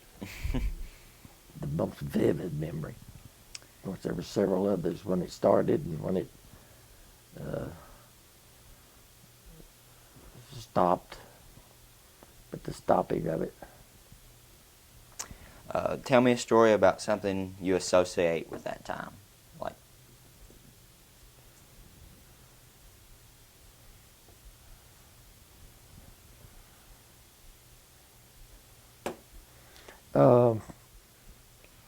Probably things that went into the war, like tires that people had on the cars and things like that. It was hard to get, and they wasn't ones that you could get wasn't worth a darn. They were made out of pre-war stuff. didn't they have a scrap iron pile? Did we have? Mm-hmm. I used to gather up scrap iron and sell it to a guy here in town that would buy it for us. Most of us kids would gather up little scrap iron, make us some candy and soda pop money, movie money. Do you remember where you were when you heard about Pearl Harbor? No, don't remember. Did you ever hear about it Oh yeah, through town? been there. What'd you do after high school? Went to work for went to work for the Downings. Got married. We're married all my life. I've been married all my life. That's what Bill says. Do you have any stories about like what happened to you at your first jobs? Yeah, I can tell you what happened to me. 2 or 3 things. Please. No, I can. When I first really got the first job that I really did like was when I went to work for the international place. I was married and I was working for clean beans and stuff. And I went to work on March the 1st. And this was actually like last February when they hired me. And they come and asked me if I wanted to go to work to learn the parts business. And so I went. The guy that was doing the parts business, the one that hired me doing the parts department. And whenever I went to work on March the 1st of 1954, well, I went to work and he was teaching me about the parts. And he stayed with me about 2 weeks. And he left, and I don't know whether I've seen him since. Yeah, I do too. I know I've seen him, but he left it with me. It was either learn it or get out. And then I used to have every day just about. This guy I went to work for had these two little girls that followed his mama around all the time. One of them was real shy, and the other was mouthpiece. I'll say that between me and you. Anyhow, every time she come in the store, she was always, I'd make faces at her and everything like that, and she'd say, I'm going to tell my daddy on you. My daddy's your boss. If you don't quit that, I'm going to tell him it's what you do. And anyhow, she was a pain in the rear. And I'll leave it up to you to figure out who I'm talking about one of these days. But she was a little bitty blonde-headed gal. I think I know who you're talking about. Next question. Yeah, she'd say that. That's what I'm going to tell my daddy on you. He's your boss.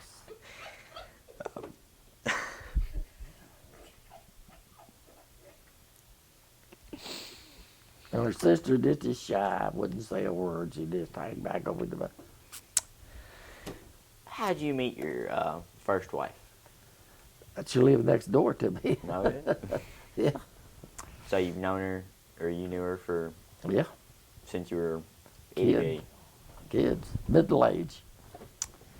Your second wife. How'd you meet her? I knew her for, well, her husband was in my class at school before they were married. And him and I graduated together. We played basketball together. And I knew her when she was in high school. And after my wife passed away in 1996, well, her husband had died in 1992, and he was the one that I was graduating the same year I did, and I knew him all over high school, and knew her whenever she was starting school at Wheater.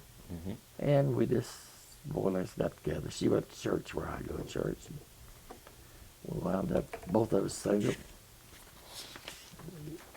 But don't go any further than that, though. I got a question that's not on there. Do Uh-oh. you have any Mr. Downing stories? WP, I can tell you some stories about your daddy. Or well, tell I'd like to hear those WP stories too. Well, when I first started to work for Downing's, Mr. Downing had a stroke. And he was, of course, always just as funny as they come. But anyway, the Downing people were strong Republicans, every one of them. It was all strong. I don't know how they are now. But the Downings, the ones that's called Downings, are still strong Republicans. And Mr. Downing had this man that took care of him, that brought him up to work, stayed with him, took care of him. And he had this old Pontiac car. And they'd go for a drive. He wanted to go for a drive all the time. And he'd come up there and ask a place to stay for a half a day, and then he'd go for a drive. And I don't know how many times they had run out of gas. But anyhow, whenever he had I believe it was an Eisenhower sticker on the back of his car, bumper of his car at that time, when this happened. And they, like I say, they ran out of gas about there, so they got to carrying a 5-gallon can. Well, they did after this. They carried a 5-gallon can, but before they started carrying this 5-gallon can, they got off up at Jonesboro and run out of gas. And Mr. Ray, the one that took care of Mr. Downing, went to, and they got a guy coming down there to push him to the station, which wasn't very far down to the station. And anyhow, the guy went down there and turned around and come up there to push him to the station. He got up to the back of the car, and he stopped and backed up and went around there and stuck his head out the window and said, I wouldn't push no damn Republican. And they wouldn't give him no push. It's because he had that Eisenhower sticker on the back of his truck. One time, me and Junior had this I don't know where you may remember this, Patricia. He had this old gorilla mask, rubber mask, and we used that thing to scare everybody in winter.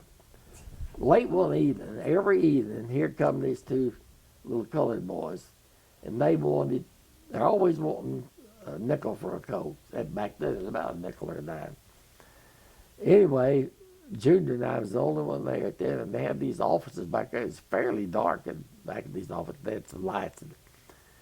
But anyhow, Junior put this mask on and got behind the desk and put this newspaper up over his head.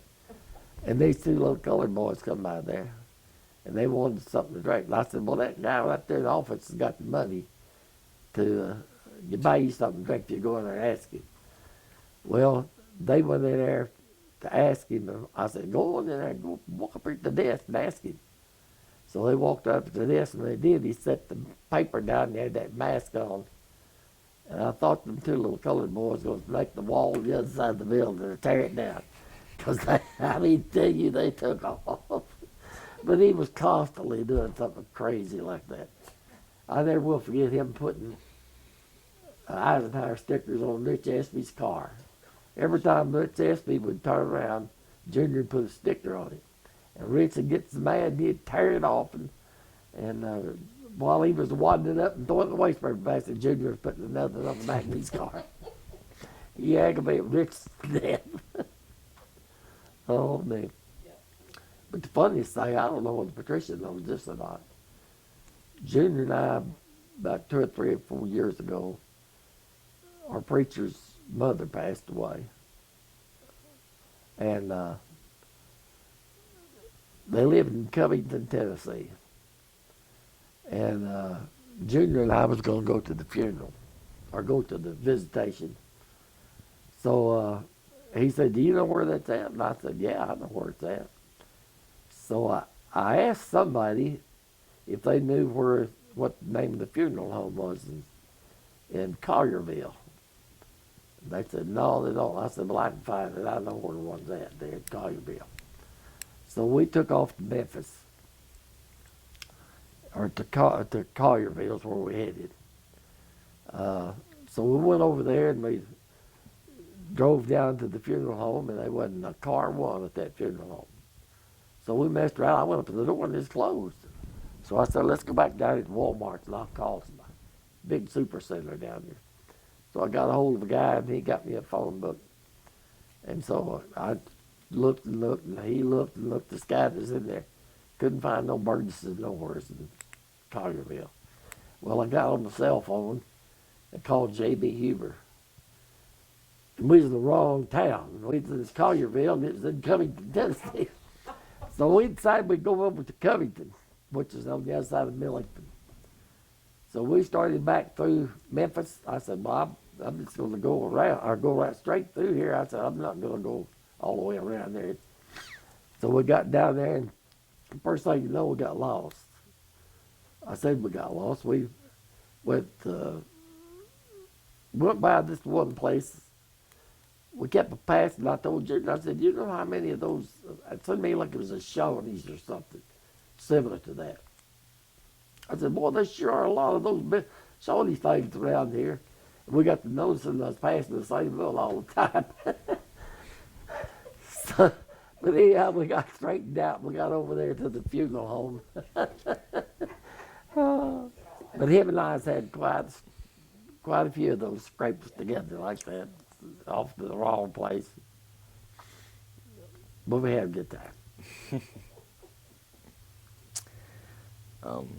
Do you have any like specific items that you know, like family heirlooms that have been passed down through centuries? No, not right now. No, I tell you, when my wife and I, when my first wife and I got married, her grandmother had a silver dollar that was made in 1886, same year she was born, her grandmother. And I guess that was the only thing she ever left Sue. But anyhow, Sue had passed it down to Jill, and Jill to Heather, and Heather's going to give it to her. But that thing's been ever since She had had it 1886 is what it was. Do you have anything that belonged to your dad or your mom? I had a shotgun that belonged to somebody stole it. Oh, is that right? Hmm. Sure did. I had moved to Osceola, and I was moving. I bought a house in Osceola, and I had this invented till I got that paperwork on the other. I had it laying on the bed, but I was fixing to move. Took a bunch of the furniture over to this other house, and I come back and get that. It was gone. One of the doctors in Memphis gave it to my dad. But as far as this, I can't remember anything that I had. My mother's and my daddy's. Not that I know of. Do you remember anything about the businesses in Wiener? We've already done that one. Oh. All right. Where did that? Oh. You want to skip the grocery stores also? Yes, we've done that. All right. Do you tell me about tell me what you remember about the fear of nuclear war and fallout shelters? I don't know. I remember people putting them in some of the fallout shelters that they had, and the nuclear war. That was just only thing I could think of is that one of the things hitting around here close. Of what in the world it would do. I don't want to think about that. I hope it never happens, but I imagine it will one of these days.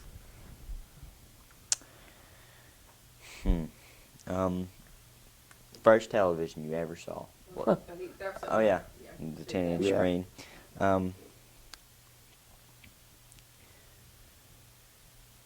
Of the inventions or discoveries that have been made in your life, which one has been your favorite and why?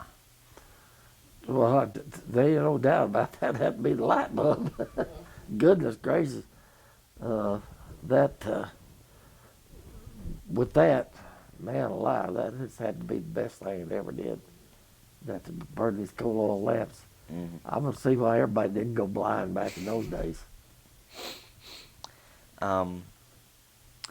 Is there like an invention or a discovery that you use every day, but you really don't like it?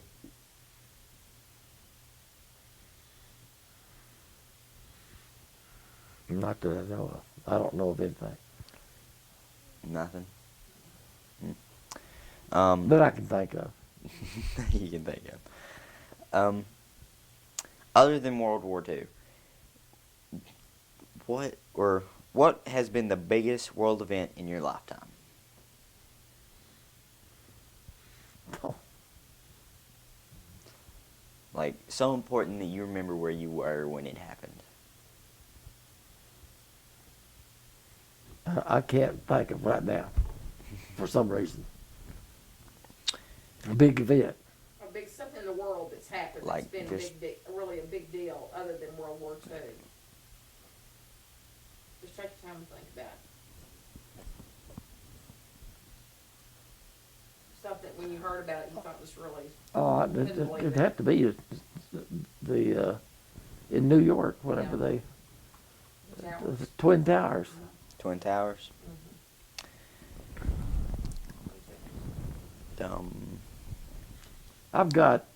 I got an interest of working these puzzles Mhm. and then putting a glaze on them, and framing them. Okay. Oh yeah. And I got one of the Twin Towers Jigsaw puzzle. that's in this Statue of Liberty in Twin Towers and everything. And I tried just to stay with stuff that is more or less, well, for one, I've got one that it's got a real old baseball suit Mhm. and glove and bat and catching old. Mhm. And then I got one of Where did you put these? I've got them, some of them hanging in the house. I'll have to look at 'em. Yeah, and they it's something, there's just got something, like I've got one of Noah's Ark and the animals and everything that I put together and I've got frames. I buy these frames from these what do you call it, junk places, Mhm. re-glass them or fix them. Mm. But they won't sell. Nobody wants them. Is that right? Yeah. Um, Now I'd like to ask you about, when you sold farm equipment when you worked in winter, or did you work? Yeah. Yeah. When you worked in winter, what was the greatest change in farming, Like from or when you first first started, started what to now? to now? Yeah. Oh, goodness gracious, the price of equipment is probably the most outstanding difference in farming now than it was back then. Uh, this machinery now is just so high that I don't see how they buy any of it. How much was a combine when you were there? We sold, I forget how many, in 1956, they sold all the combines they could get their hands on. And there was a 141s was $5,600, I believe. That's what That is they sold a bunch of them at that. $5,600 for a combine. Because I remember them having to go plumb down in Texas, pick up one and come back. And 5,600 is what they sold it for. Compared to now's, Yeah. Probably 200,000. 200,000. Oh yeah, they're Easy. close to 200,000. In fact, some of them probably are. More than that. Did you see in the where the cotton picker is with that makes it does this baling inside the Mhm. picker there? Yeah. $450,000. Any change like basically how they work the ground, plowing, tilling? Yeah, back then when I was in high school, I would work out on the farms after school on weekends and things, driving tractors, and we pulled a little 8-foot disc. That's about the biggest thing we pull. Now then, they've got discs 42 foot long or wide, pulling. And you know, the coming thing of farming is going to be like flying fertilizer on rice one of these days, and it won't be far off till you will have to do the work yourself, disc your field up and get ready. You'll just call a company that has all this equipment and say, I want you to do such and such field for me. They'll go out there and work it up and get it all ready for planting, and may even plant it for you and everything. It'll just be one big company and doing it all. You won't even own any machinery. It'll all be done. The only thing you'll own is the Custom. land. Yeah. What's the biggest change in how they plant now compared to back then? Well, they drill most right there. Whenever I was working on the farm, we put it with an end gate seeder. On a bug ear. Hmm. I had an end gate seeder hanging on the back of it and was ready for that. But now then they drill it with them big old drills. It's wide as this house. It don't take them long to plant it out. Um, Greatest change in how they harvest compared to back. Well, back years, like I say, whenever I was a kid and rode those trucks in and out from the fields and everything, whenever they shocked rice and thrashed it and everything like that, they done it with one of these little old binders, and goodness gracious, it'd take them. They was way up in the wintertime getting it thrashed and everything, but it had to sit in shocks and dry it out. Of course, now then, whenever it gets ready, they cut the water off of it and go in there with the big stripper header, and they can cut 70 acres a day with one little combine. Or more. Oh, yeah.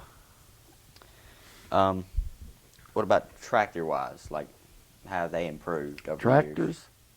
the years? Now, this is really I understand that Mark Setney has a tractor now that whenever they get, if they're planting or whatever they're doing, Now then they have these tractors with these remote controls on them that you drive the tractor, but you don't have to uh, watch where you're going. It'll go there itself to one side of the field to the other. You just have to be there to turn it around and head it to the other side. I understand Mark's got one of those now. I believe that's everything, Miss Essie. Just Oh, about wait. There's still that other page. How did farmers control weeds before, many of the chemicals were available? before. Hmm. I don't think they did. They just I let them think, grow. yeah, pretty well. That's because they didn't raise very much rice either. I don't remember exactly what the yield was years and years ago. You know, when I was in high school, the only time I had anything to do with farming out there, or not in high school, but younger, when I first started in ag school, we used to go to the Mid-South Fair, Hmm. and that's what I'd done, shock rice, just to get enough money to go to the Mid-South Fair. It's the only time I ever really shocked rice. Did they have the FFA when you were in school? Yeah, Were you a member? yeah. I was, when I was in the 10th, I guess 10th, 11th.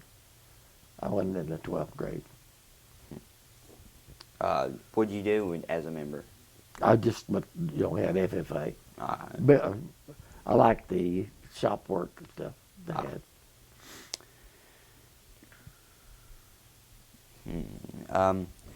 Okay. Okay. Read that. Okay. Although most people don't like to, pat themselves on the back, what is something you've done or accomplished in life that you're proud of? What did I accomplished? Hmm. Becoming a Christian. Anything else? Well, I did, I just changed my whole life, just about. Tell me about the biggest lesson in life, or biggest lesson that life has taught you, a lesson that would help a young person live a better life.